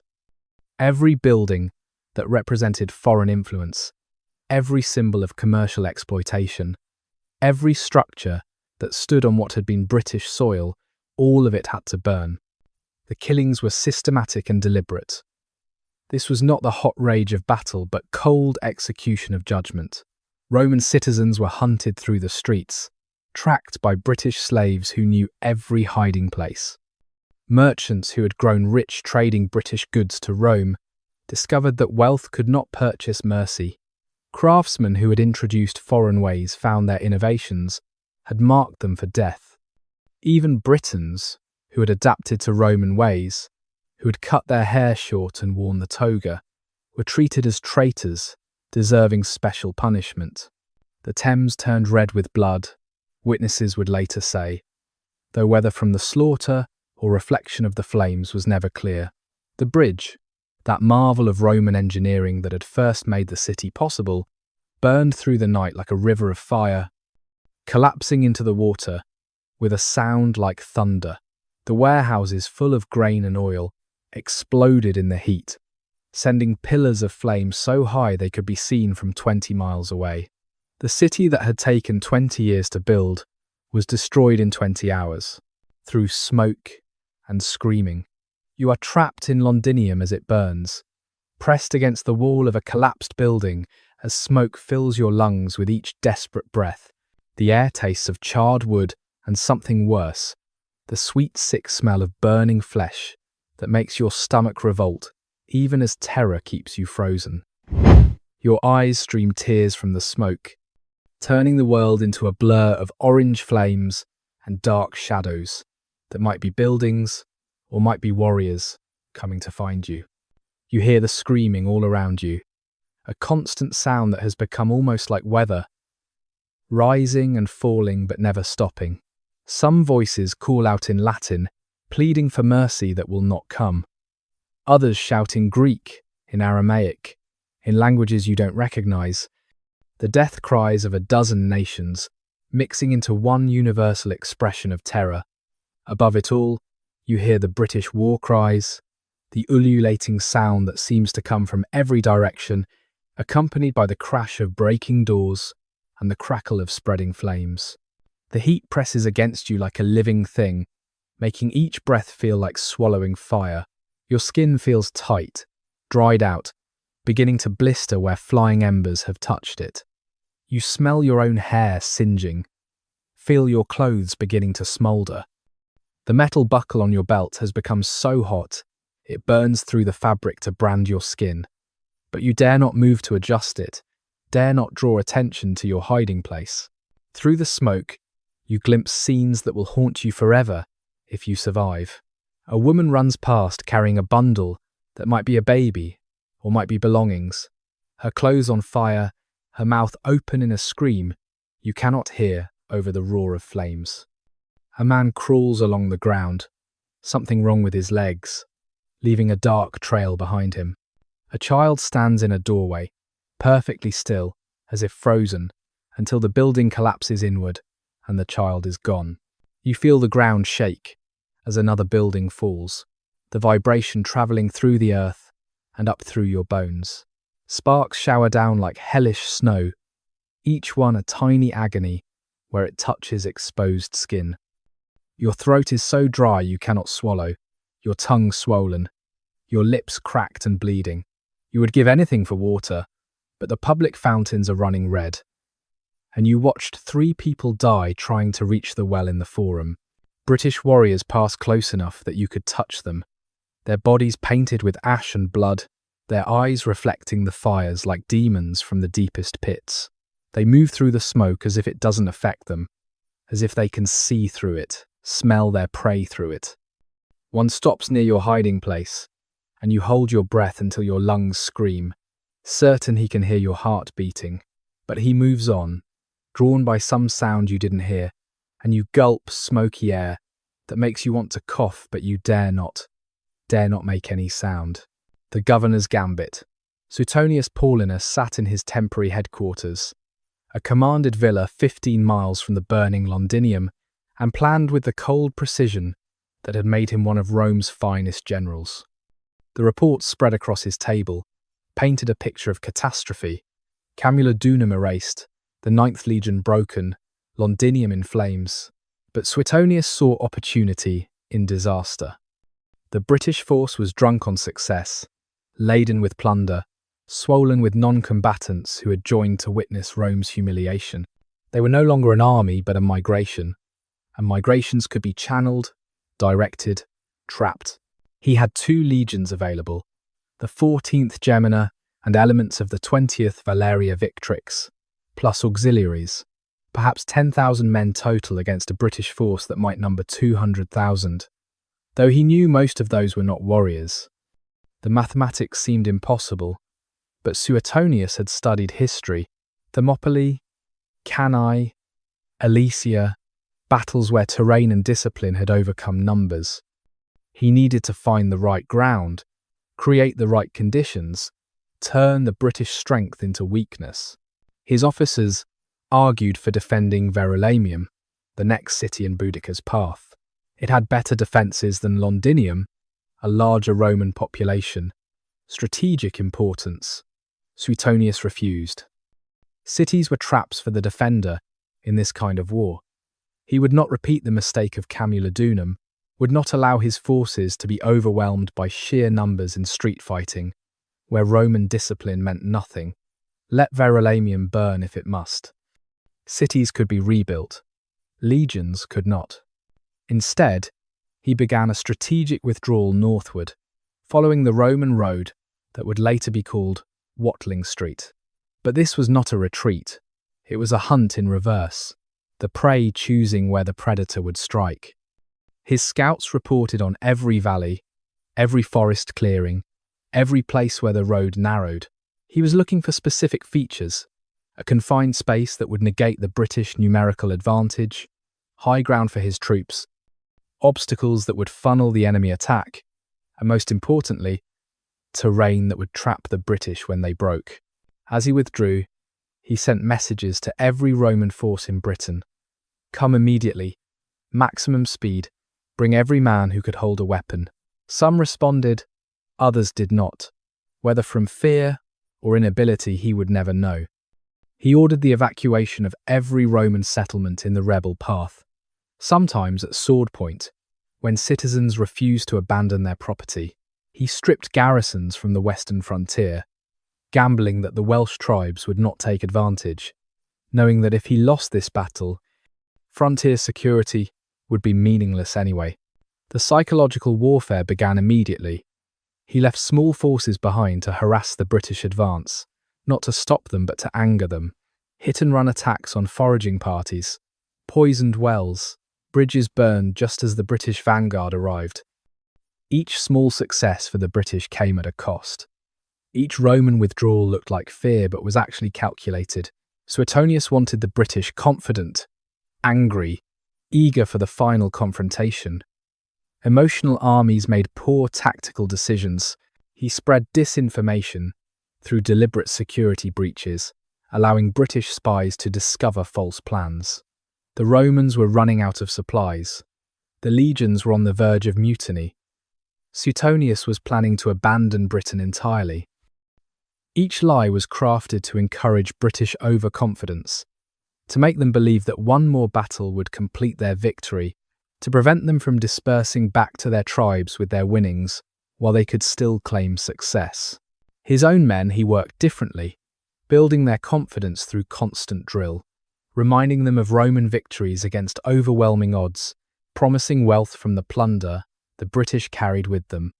He rotated units through combat exercises designed specifically to counter British tactics, teaching them to ignore the terrifying war cries, to stand firm against chariot charges, to maintain formation no matter what. Every man was made to understand that this battle would determine whether Rome ruled Britain or abandoned it, whether they returned home as heroes or died as failures. Verulamium, the third pyre. Verulamium died differently than its sister cities, abandoned before the killing blow fell. As news of Londinium's destruction spread, the population faced an agonizing choice: flee with nothing, or stay and certainly die. This was not a colony of veterans like Camulodunum or a commercial hub like Londinium, but a Romanized British city home to Britons who had accepted Roman rule, adopted Roman customs, prospered under Roman law. They were neither fully Roman nor fully British, and in this war of absolutes that made them traitors to both sides, the city magistrates met in the Basilica, arguing through the night as refugee reports grew increasingly horrific. Some wanted to negotiate with Boudicca, claiming their British blood should count for something. Others pointed out that they had been collecting taxes for Rome, enforcing Roman law on their own people, testifying against British rebels. They were collaborators, and everyone knew what happened to collaborators.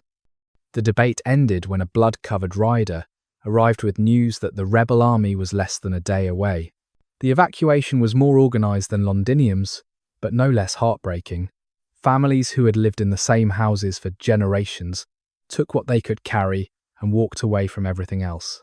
The temple priests performed final sacrifices, then buried the sacred objects rather than let them be desecrated.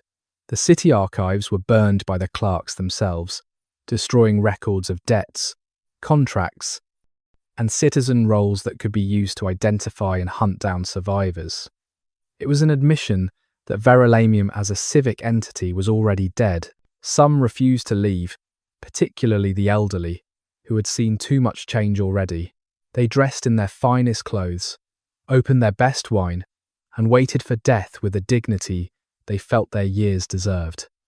Others, particularly those of pure British blood, who had nevertheless prospered under Rome, convinced themselves that they could explain, could prove their true loyalties, could survive through careful words. They would learn, too late, that careful words meant nothing to a revolution. When Boudicca's force arrived, they found a ghost city, doors standing open, meals half-eaten on tables, shops with goods still on display but no one to sell them. The warriors moved through the empty streets with increasing anger.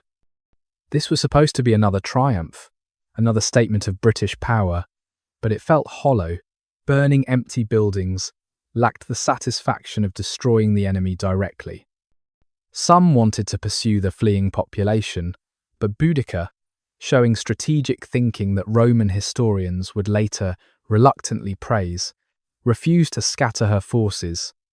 Instead, she made Verulamium into a different kind of statement. The city was methodically dismantled, not just burned but deconstructed. Every stone of Roman construction was toppled, every inscription defaced, every symbol of Roman authority destroyed. But then, in the ruins, the British performed purification rituals, reclaiming the land for their gods.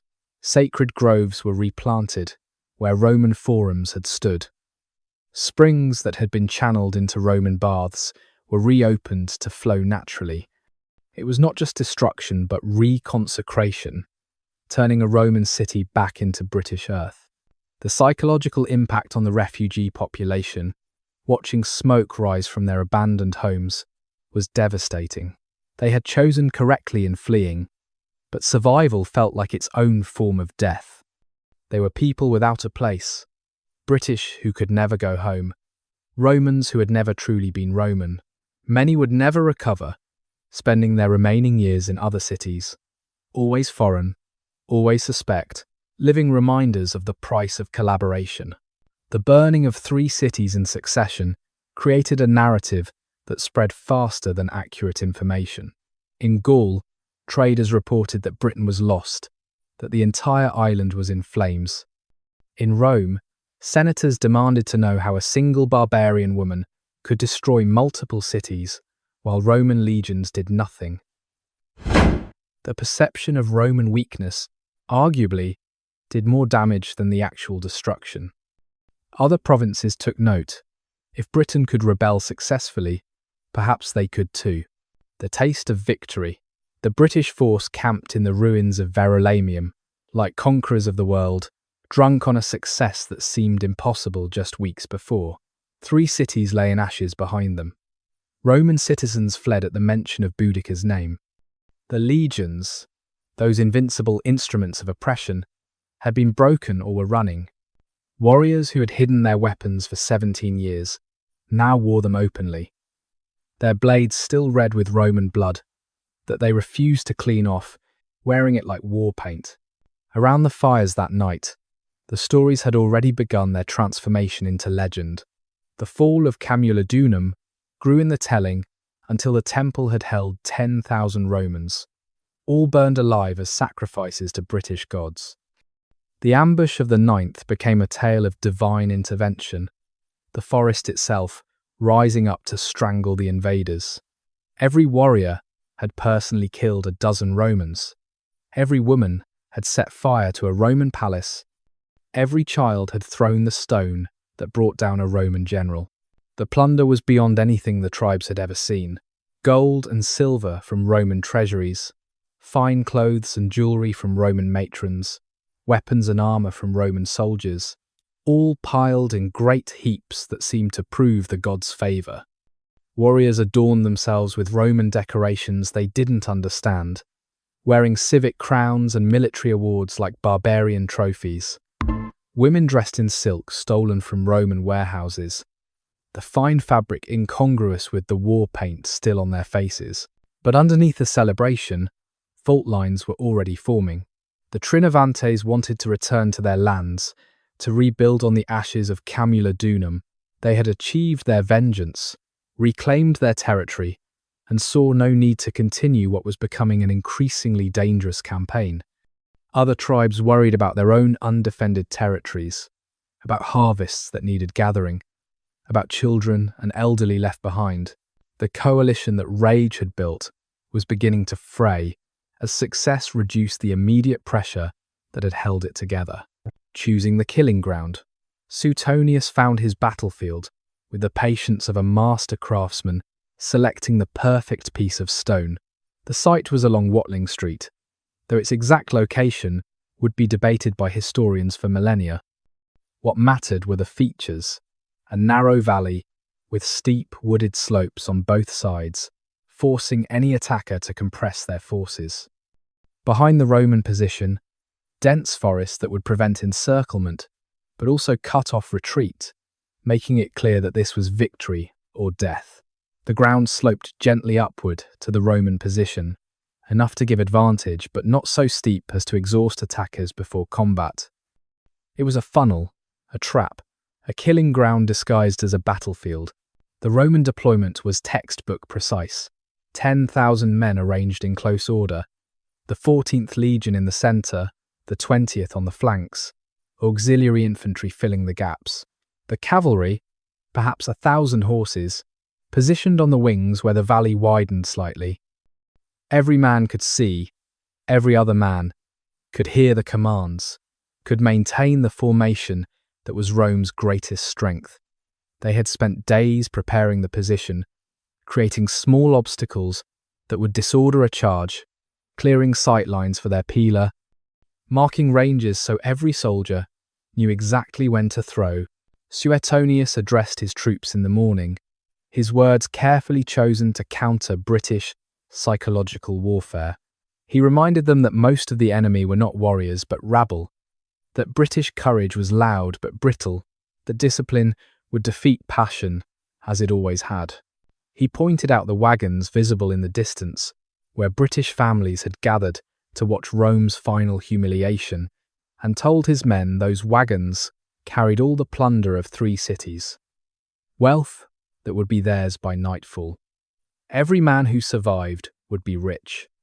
Every man who died would be remembered forever. The British force, when it fully assembled, filled the valley from side to side and stretched back beyond sight. The wagons of families formed a great semicircle at the valley mouth.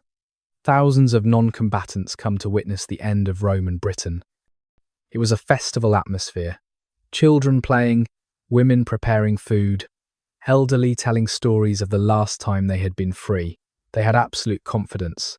The confidence of numbers, of momentum, of divine favour made manifest in 3 burning cities. Boudicca rode her chariot along the British front, her daughters beside her, speaking to each tribe in turn.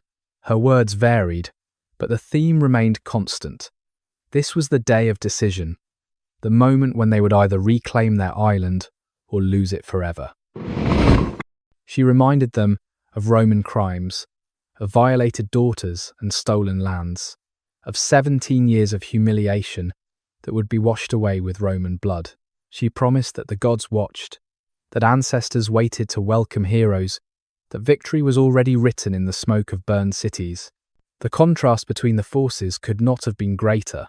The Romans stood silent, motionless, their shields locked, their faces hidden behind helmets, looking more like a single organism than 10,000 individuals.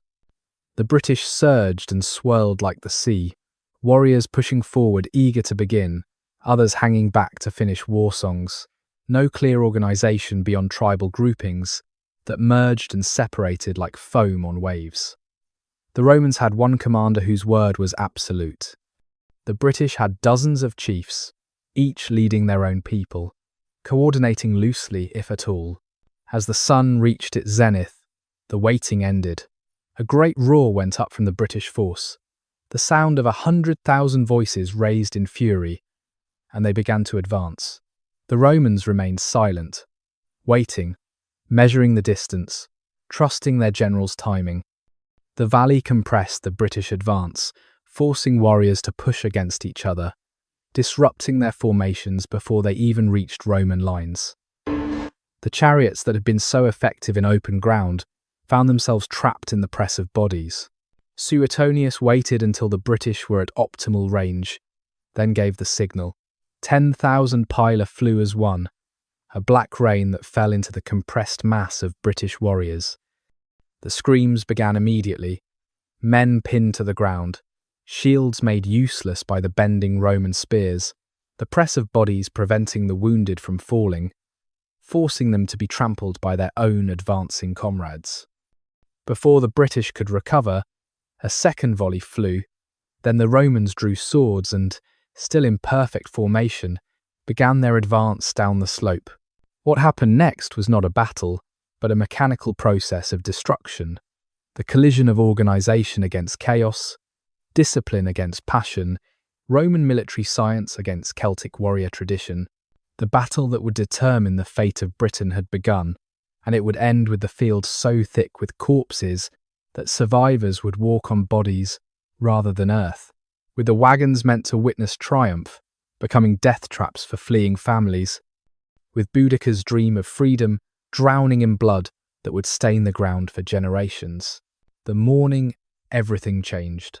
Dawn came filtered through mist that rose from the valley floor like the breath of the earth itself, carrying with it the smell of dew on grass that would soon be watered with blood.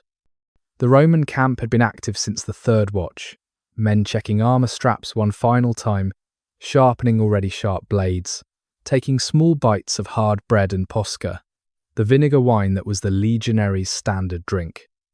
They moved with the quiet efficiency of professionals preparing for familiar work, though many had never faced odds like these before. In the British camp, the morning was louder, more chaotic, filled with the sounds of 100 different war rituals from a dozen different tribes.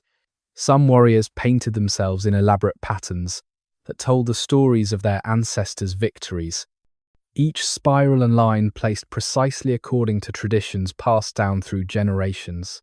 Others stripped naked, except for their torques, believing that armour was an insult to the gods who would either protect them or call them home.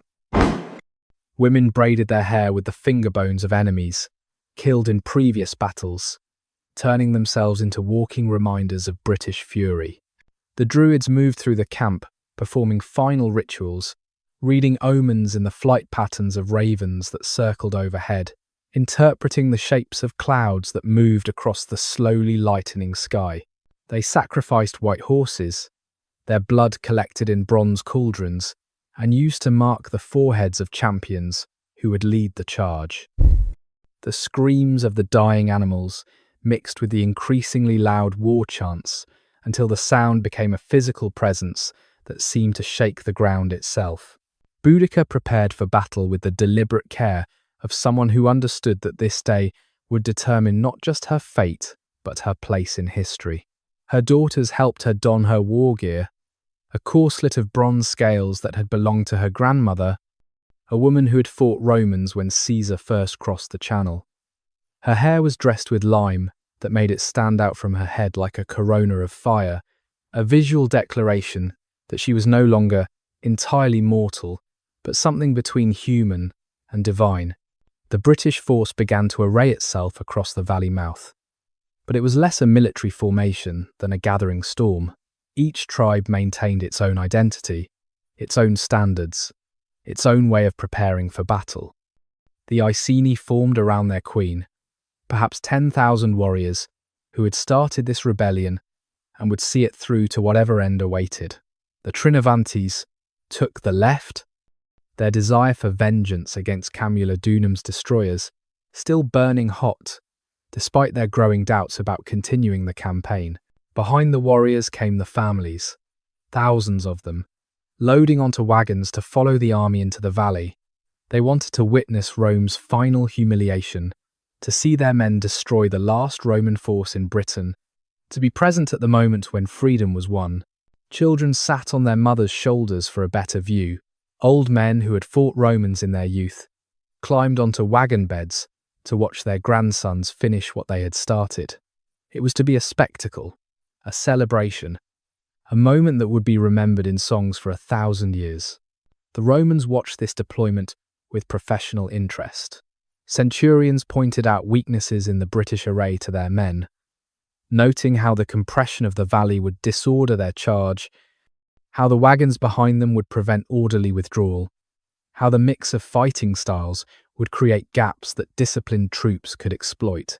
They had faced larger forces before in Germania, in Gaul, in a dozen provinces where barbarian numbers had broken against Roman discipline, like waves against stone. Suetonius made his final adjustments, subtle shifts in position that would funnel the British attack into killing zones, slight angles that would allow maximum use of Roman throwing weapons before the lines met. He positioned himself where every man could see him, his scarlet cloak visible against the morning sky, a fixed point around which the battle would pivot. His last orders were simple: hold formation, trust your training, remember that you are Roman. As the sun climbed higher, burning off the morning mist, the full scope of the forces became visible. The British filled the valley from side to side, a sea of warriors that seemed to stretch back forever, their war cries building to a crescendo that could be heard miles away. The Romans stood silent, a small island of discipline in an ocean of chaos, their rectangular shields locked together like scales on a dragon's hide. The contrast was absolute: passion against precision, tradition against technique, the old world against the new. The moment of beginning was almost anticlimactic. There was no formal signal, no ritualized challenge between champions. The British simply began to move forward, slowly at first, then faster, as warrior enthusiasm overcame any attempt at coordination. They came not as an army but as an avalanche, each warrior seeking personal glory, racing to be first to wet their blade with Roman blood, their battle cries merging into one continuous roar that seemed to come from the earth itself. Watling Street, where dreams died. The British charge was magnificent and terrible, a wave of humanity that seemed unstoppable, inevitable, divinely ordained.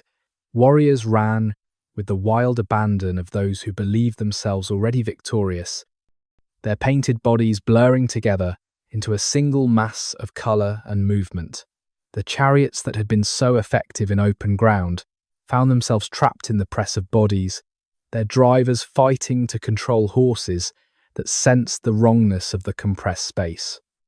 The very enthusiasm that drove the charge forward also destroyed any possibility of tactical coordination. At 100 yards, the Romans remained motionless, waiting.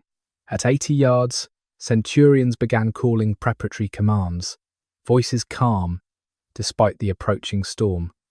At 60 yards, the optimal range for the pilum, Suetonius dropped his raised sword, and the mechanical precision of Roman warfare began its deadly work. 10,000 pila flew in perfect unison, a black cloud that rose from the Roman lines and fell into the compressed mass of British warriors like iron rain. The effect was instantaneous and devastating. The front ranks of the British charge simply ceased to exist as military formations. Men fell with Roman spears, through shields, through bodies. The clever design of the pilum bending on impact, so shields became useless encumbrances that had to be discarded. Warriors running full speed tripped over the suddenly fallen, creating rolling tangles of bodies that tripped others in turn. The charge's momentum, rather than carrying it through the Roman lines, became its enemy, as warriors from behind crashed into those in front, unable to stop, creating a compressed mass of humanity perfectly positioned for slaughter. Before the British could recover, before they could process what had happened, the second volley flew, then the third, each perfectly timed, perfectly aimed, delivered with the emotionless efficiency of a machine designed for one purpose: killing. The valley floor became carpeted with bodies, British warriors lying so thick that those still advancing had to climb over their own dead and wounded to reach the Roman lines. The screaming of the wounded mixed with the war cries of those still attacking, creating a sound that survivors would describe as the gates of the underworld opening. When the British finally reached the Roman shields, they met not individual warriors, but a single organism with 10,000 sword arms. The Romans fought from behind their shield wall, short gladii stabbing out in precise thrusts, each man protecting the one beside him, maintaining formation even as British warriors threw themselves against the line with suicidal courage. The disciplined rotation of Roman fighters meant fresh troops constantly replaced those whose arms grew tired, while the British pressed together so tightly they could barely swing their longer swords, exhausted themselves against an enemy that seemed inexhaustible. The compression of the valley, which had seemed merely inconvenient during the advance, now became a death trap. British warriors couldn't spread out to use their numerical advantage, couldn't employ their traditional tactics of individual combat, couldn't even properly wield their weapons in the press. They were packed so tightly that when men died, they couldn't fall, held upright by the pressure of bodies around them, creating a wall of the dead that the living had to push through to reach the Romans. Boudicca, watching from her chariot, must have seen the disaster unfolding but was powerless to stop it. The mass of warriors she had unleashed could not be recalled, could not be redirected, could not be reorganized. The very size of her force had become its weakness, the enthusiasm that had carried them to 3 victories, now carrying them to destruction. She tried to rally specific tribal groups to create some kind of order, but her voice was lost in the cacophony of battle, her commands unheard or unheeded by warriors lost in battle fury. The Roman advance, when it came, was as methodical as their defence had been. Still maintaining perfect formation, they began to push forward, shields locked, stabbing continuously, stepping over British dead with practiced ease. The valley's slope, which had given them defensive advantage, now aided their advance as they pushed downhill into the increasingly disordered British mass. Each step forward compressed the British further, reduced their ability to fight, turned warriors into victims waiting for the Roman blade.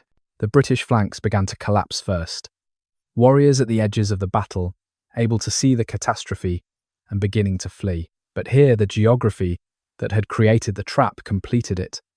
The wooded slopes that had compressed their attack now prevented escape. Warriors trying to flee laterally found themselves tangled in undergrowth, easy prey for Roman auxiliary troops who hunted them like deer. The only escape route was back the way they had come, but that way was blocked by thousands, still pushing forward, unaware that the battle was already lost. Then came the moment when collective courage broke and became collective panic. It started small, individual warriors turning to run, but in the compressed mass, panic spread like fire through dry grass. The British force that had seemed unstoppable suddenly liquefied, dissolving from an army into a mob, each person thinking only of escape, but there was nowhere to go.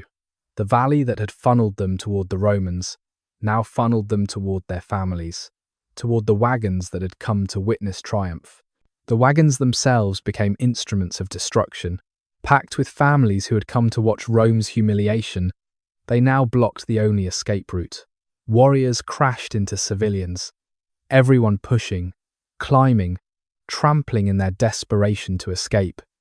Wagons overturned, spilling children and elderly onto ground that quickly became a killing field.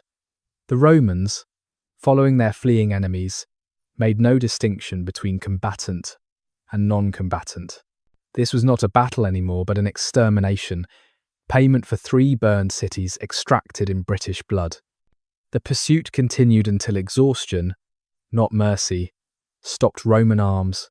Tacitus would later claim 80,000 British dead against 400 Roman casualties, numbers that seem impossible but are supported by the archaeological evidence of mass graves that would be discovered centuries later. The valley was so thick with corpses that they dammed the small stream running through it, creating pools of blood that reflected the afternoon sun like mirrors of carnage. The Queen's last words. In the chaos of the rout, in the swirl of death and panic, Boudicca found herself separated from the main slaughter, her chariot, carrying her and her daughters away from the valley of death, not through design, but through the random currents of a fleeing mob.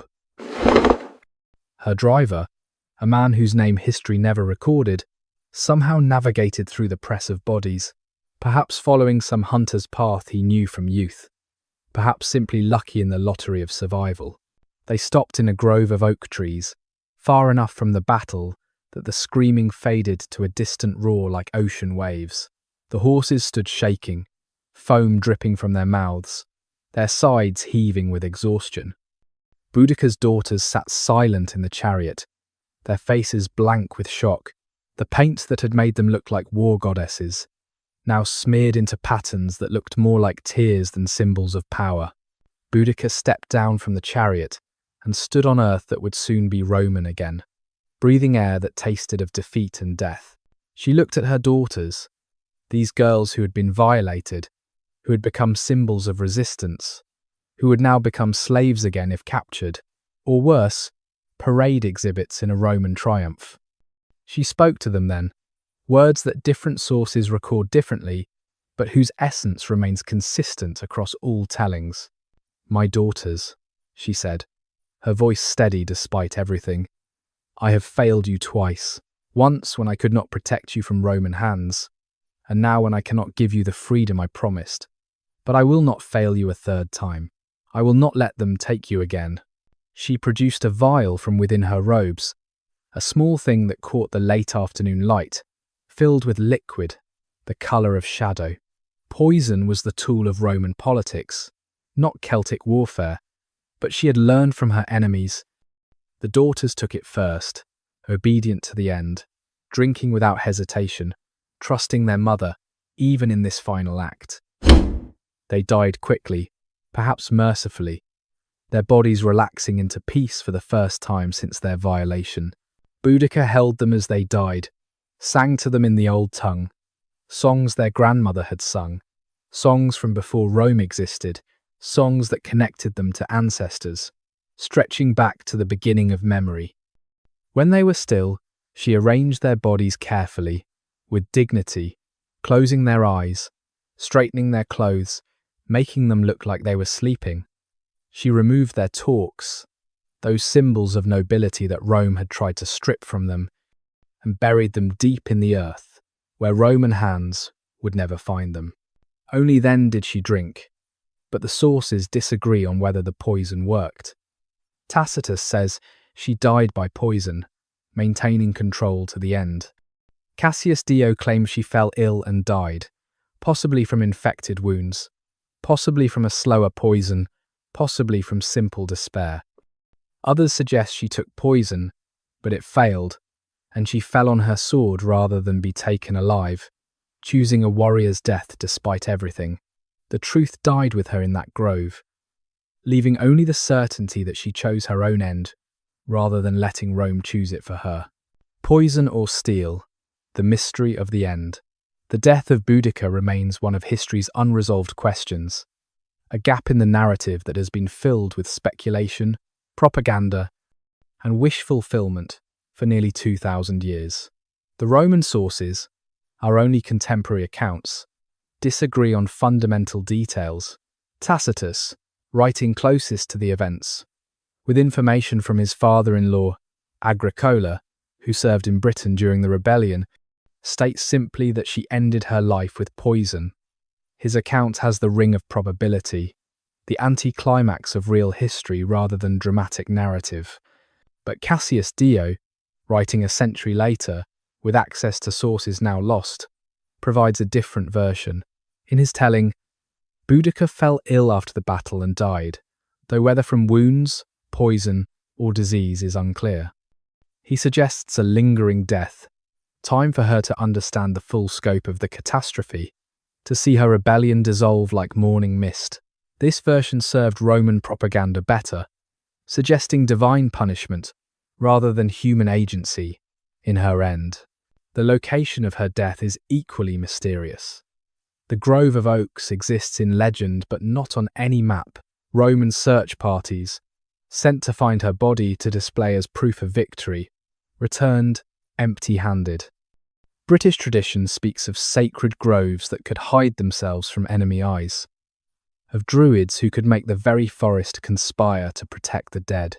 More practically, the survivors of her force, scattered and hiding, might have retrieved and hidden her body before Romans could find it. The treatment of her corpse, if Romans had found it, would have been spectacular in its cruelty. Standard procedure for defeated rebel leaders was crucifixion or worse, the body displayed until it rotted, a warning to others who might consider resistance. Her head would have been sent to Rome, preserved in honey, presented to Nero as proof that the British rebellion was crushed. The fact that this didn't happen, that no Roman source claims to have found her body, suggests either successful concealment by the British or a deliberate Roman decision to let the matter rest, to avoid making a martyr more powerful in death than life. British oral tradition, recorded centuries later when it was safe to speak of such things, tells different stories. In some, she transformed into a raven at the moment of death, flying away to join Andraste in the other world.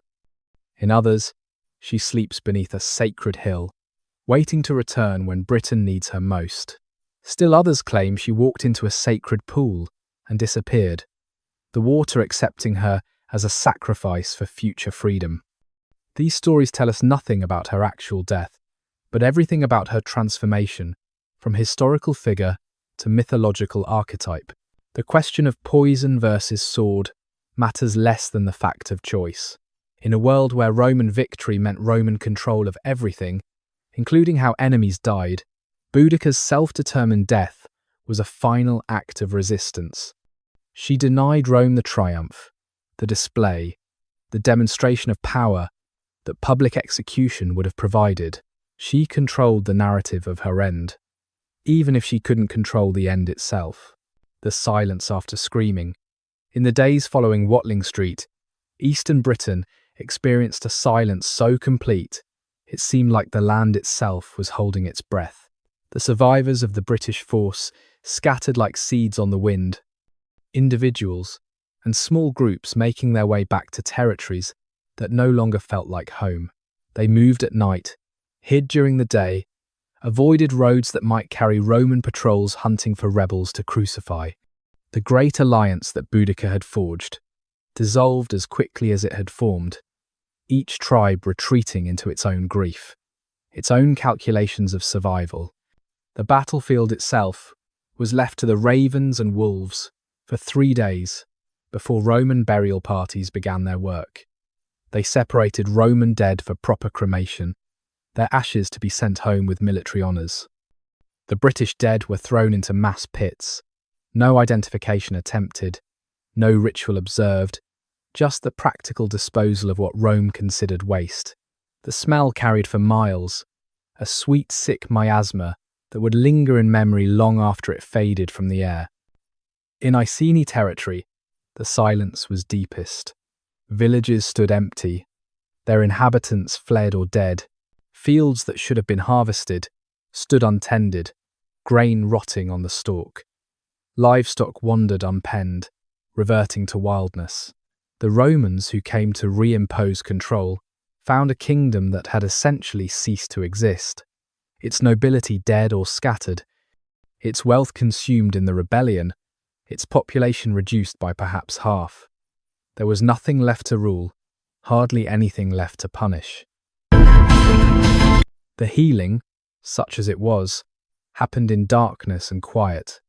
Women who had lost husbands and sons gathered at night to keen, their wailing muffled to avoid attracting Roman attention. Children who had witnessed horrors beyond their years stopped speaking, some for weeks, some forever. Warriors who survived hid their weapons and pretended they had never fought, knowing that any sign of rebellion would mean death. The stories of what had happened were whispered in the deepest forests, in the most remote settlements, keeping memory alive while avoiding Roman ears. Beneath modern streets. Today, if you know where to look, you can still find Boudicca's rebellion written in the earth beneath London's streets. Construction projects occasionally break through into a layer of history that archaeologists call the Boudiccan destruction horizon, a stratum of ash and burned clay that runs beneath the modern city like a scar. It is 60 centimetres thick in some places, compressed destruction that speaks of heat so intense it turned clay to ceramic, sand to glass. In this layer, archaeologists find the detritus of catastrophe frozen in time. Roman coins melted into unrecognisable lumps, their emperors' faces erased by fire. British pottery and Roman amphorae fused together by heat, creating grotesque ceramics that belong to neither culture. Human bones appear, blackened and cracked from extreme temperature, scattered without burial rites, without dignity, exactly as they fell when the city burned. The most haunting finds are the small, personal items. A child's toy, a wooden horse barely recognizable beneath the char. A woman's hairpins, the metal warped, but the decorative heads still visible. A set of medical instruments, perhaps belonging to a doctor who stayed to help the wounded and paid with his life. Each object, a life interrupted, a story cut short, a future that never arrived. Modern London carries on above this layer of death, its citizens largely unaware that they walk above an ancient catastrophe. Office buildings drive their foundations through the ash. Subway tunnels cut across the destruction horizon. Shopping districts thrive where markets once burned. The city rebuilt itself, as cities do, but the evidence of that terrible day remains, waiting for anyone who digs deep enough to find it. Sometimes, construction workers report strange feelings when they break through into the Boudiccan layer. A sudden chill despite summer heat, the smell of smoke when no fire burns, anxiety that has no source. Scientists explain these as psychological responses to historical knowledge, but the workers know what they know.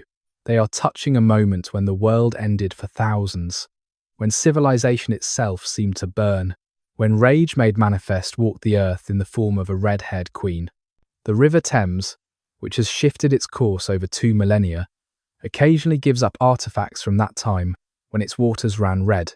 Roman medical instruments wash up on the foreshore, their bronze green with age but their purpose still clear. British weapons appear, broken spears and bent swords, whether from battle or ritual destruction unclear. Each tide brings the possibility of connection to that moment when London died the first time, when Rome remembered to fear. The immediate aftermath of Watling Street saw Roman retribution swift and merciless. Suetonius, despite his victory, understood that the rebellion had revealed fatal weaknesses in Roman control. His solution was collective punishment so severe that even Rome eventually recalled him for excessive brutality. Entire territories were declared hostile, their populations enslaved or executed regardless of actual participation in the rebellion. The Iceni ceased to exist as a political entity, their lands absorbed directly into the Roman province, their name nearly erased from history. But the rebellion's impact reached far beyond Britain. In Rome, Nero's court was shaken by how close they had come to losing an entire province. Questions were asked about the competence of provincial administrators who had allowed such rage to build unnoticed. The procurator Quintus Decianus, whose greed had sparked the rebellion, was quietly recalled and disappeared from history. Policies were reviewed, particularly regarding the treatment of client kingdoms and allied tribes. The rebellion had cost more than 3 cities. It had cost Rome's reputation for invincibility. The economic impact was severe. The destruction of Camulodunum, Londinium, and Verulamium had eliminated major commercial centres. Trade with the continent was disrupted for years.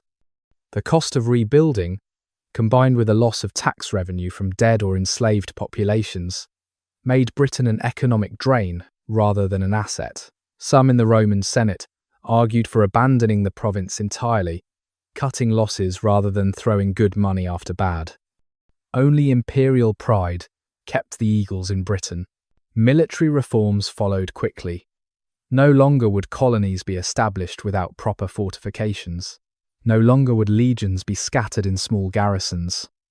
The new policy concentrated military force in strategic fortresses, accepting less complete control in exchange for greater security. The auxiliary forces, which had proved unreliable during the rebellion, were reorganised and more closely supervised. British tribes were deliberately kept divided, any sign of intertribal cooperation ruthlessly suppressed. The psychological scars lasted longest. Roman writers for generations afterward would reference the rebellion when arguing about the treatment of subject peoples. The image of Boudicca, the wronged queen turned avenging fury, became a cautionary tale about the consequences of excessive exploitation. Even emperors referenced her when issuing guidance to governors, a reminder that pushing provincial peoples too far could have catastrophic consequences. The invention of a symbol. For centuries after her death, Boudicca existed in a strange historical twilight. The Romans mentioned her only as a cautionary tale, a barbarian queen whose rebellion proved the need for firm control. The British, living under Roman and then Saxon rule, kept her memory alive in whispered stories and hidden songs, but she was dangerous to invoke publicly. She slept in historical obscurity, while Britain transformed from Roman province to Saxon kingdoms to Norman conquest. Her resurrection began in the Renaissance, when Tacitus's works were rediscovered and translated. Suddenly, literate Europeans could read about this warrior queen who had challenged Rome at its height. But the first widely read account came from the Italian Polydore Virgil. Commissioned by the Tudor court to write a history of Britain, he transformed her name to Boudicca, a Latinization that would persist for centuries, and portrayed her as a prototype of female monarchy. Convenient for a court that had seen powerful queens in Mary and Elizabeth, the Elizabethan age embraced her fully. Here was an ancient British queen who had defended the island against foreign invaders, a perfect historical parallel for Elizabeth facing the Spanish Armada. Poets and playwrights reimagined her story, adding romantic elements that Tacitus would never have recognized. She became noble rather than savage, eloquent rather than fierce, a Renaissance prince in Celtic dress rather than the blood-soaked avenger of history. The Victorian era transformed her again, this time into Boudicca, the name by which generations would know her. She became a symbol of British imperial power, paradoxically championing the empire she had died trying to prevent. The famous statue on Westminster Bridge, showing her in a chariot with her daughters, was commissioned to celebrate British civilization triumphing over barbarism, completely inverting her historical significance. Queen Victoria herself identified with this ancient queen, seeing parallels in their roles as female rulers of a warrior nation. Each age reinvented her to serve its needs. The suffragettes claimed her as a feminist icon, proof that women could lead armies and nations. The British resistance in World War II invoked her as a symbol of defiance against invasion. Post-colonial movements pointed out the irony of Britain celebrating a rebel against empire while maintaining its own. She became simultaneously a symbol of British nationalism and anti-imperial resistance, feminine power and maternal rage, civilization and its opposite, the warrior queen's shadow. Today, Boudicca exists everywhere and nowhere in Britain. Her statue stands guard at Westminster, bronze eyes forever watching the Thames that once ran red with blood she spilled. Tourists photograph themselves with this Victorian fantasy, unaware that the real woman would have burned Parliament as readily as she burned Londinium. She has become safe, sanitized, a heritage industry icon, divorced from the volcanic rage that defined her.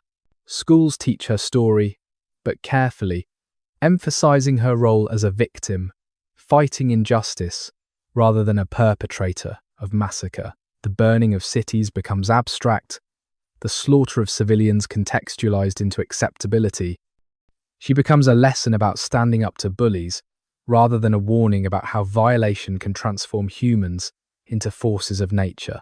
The complexity of her story, the moral ambiguity of her actions, gets simplified into heroism versus villainy. Modern archaeology continues to uncover evidence of her rebellion, each discovery adding detail to the catastrophe.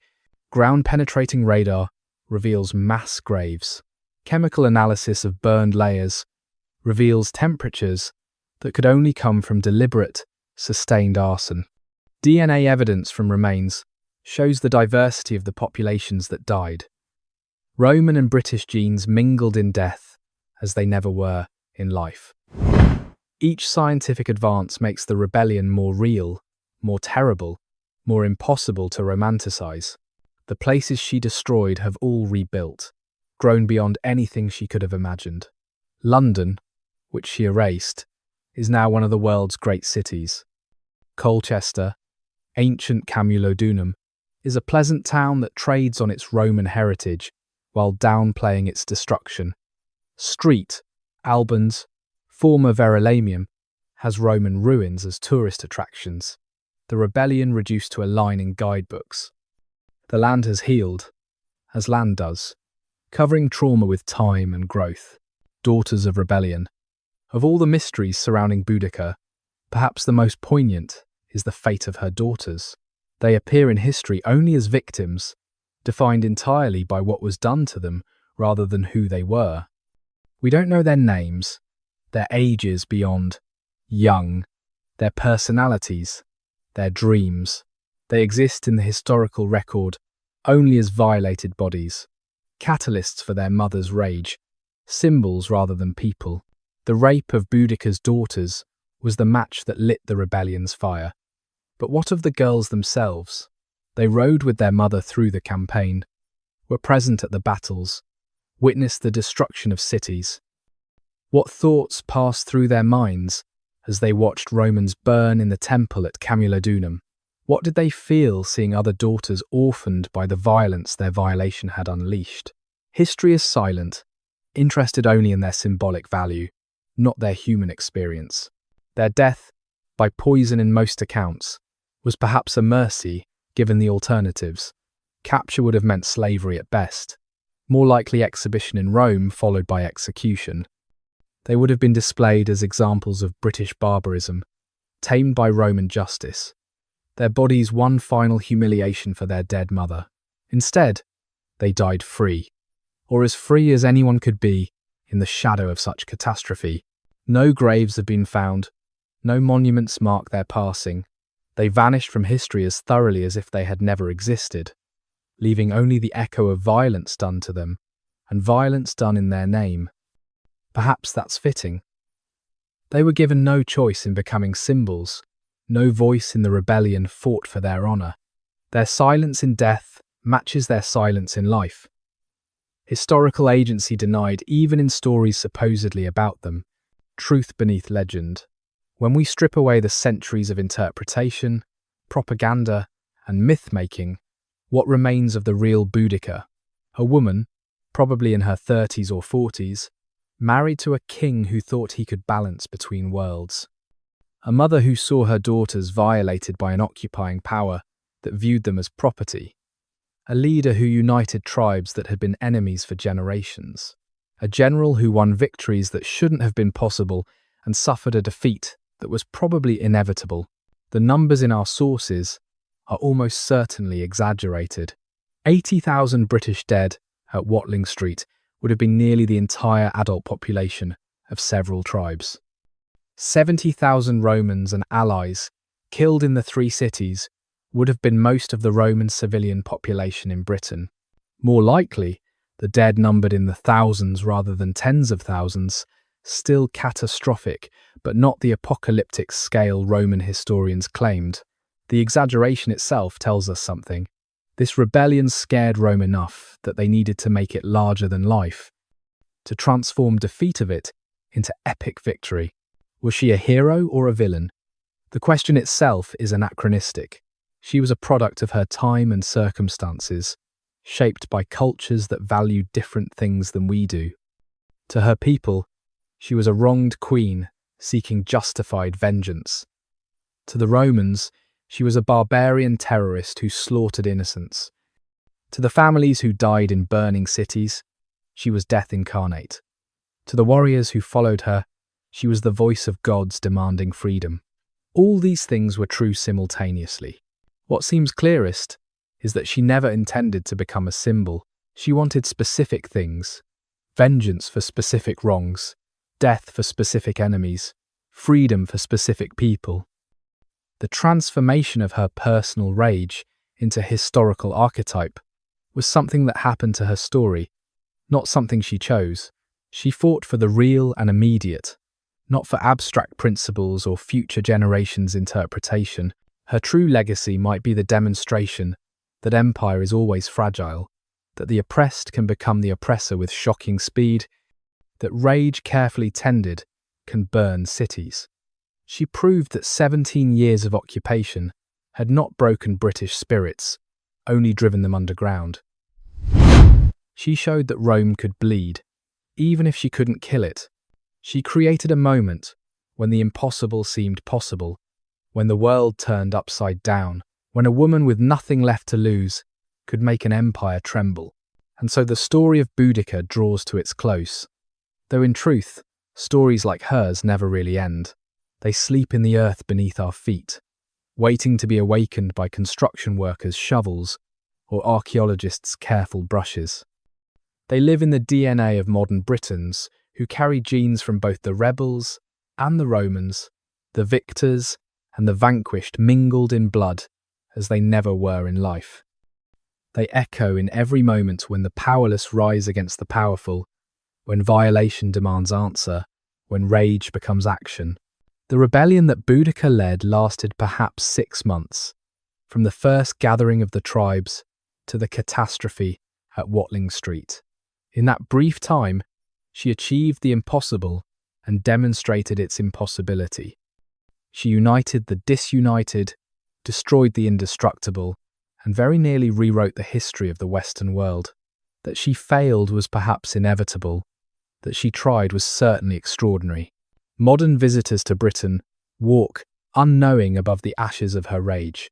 In London's financial district, bankers conduct transactions above the carbonised remains of ancient commerce.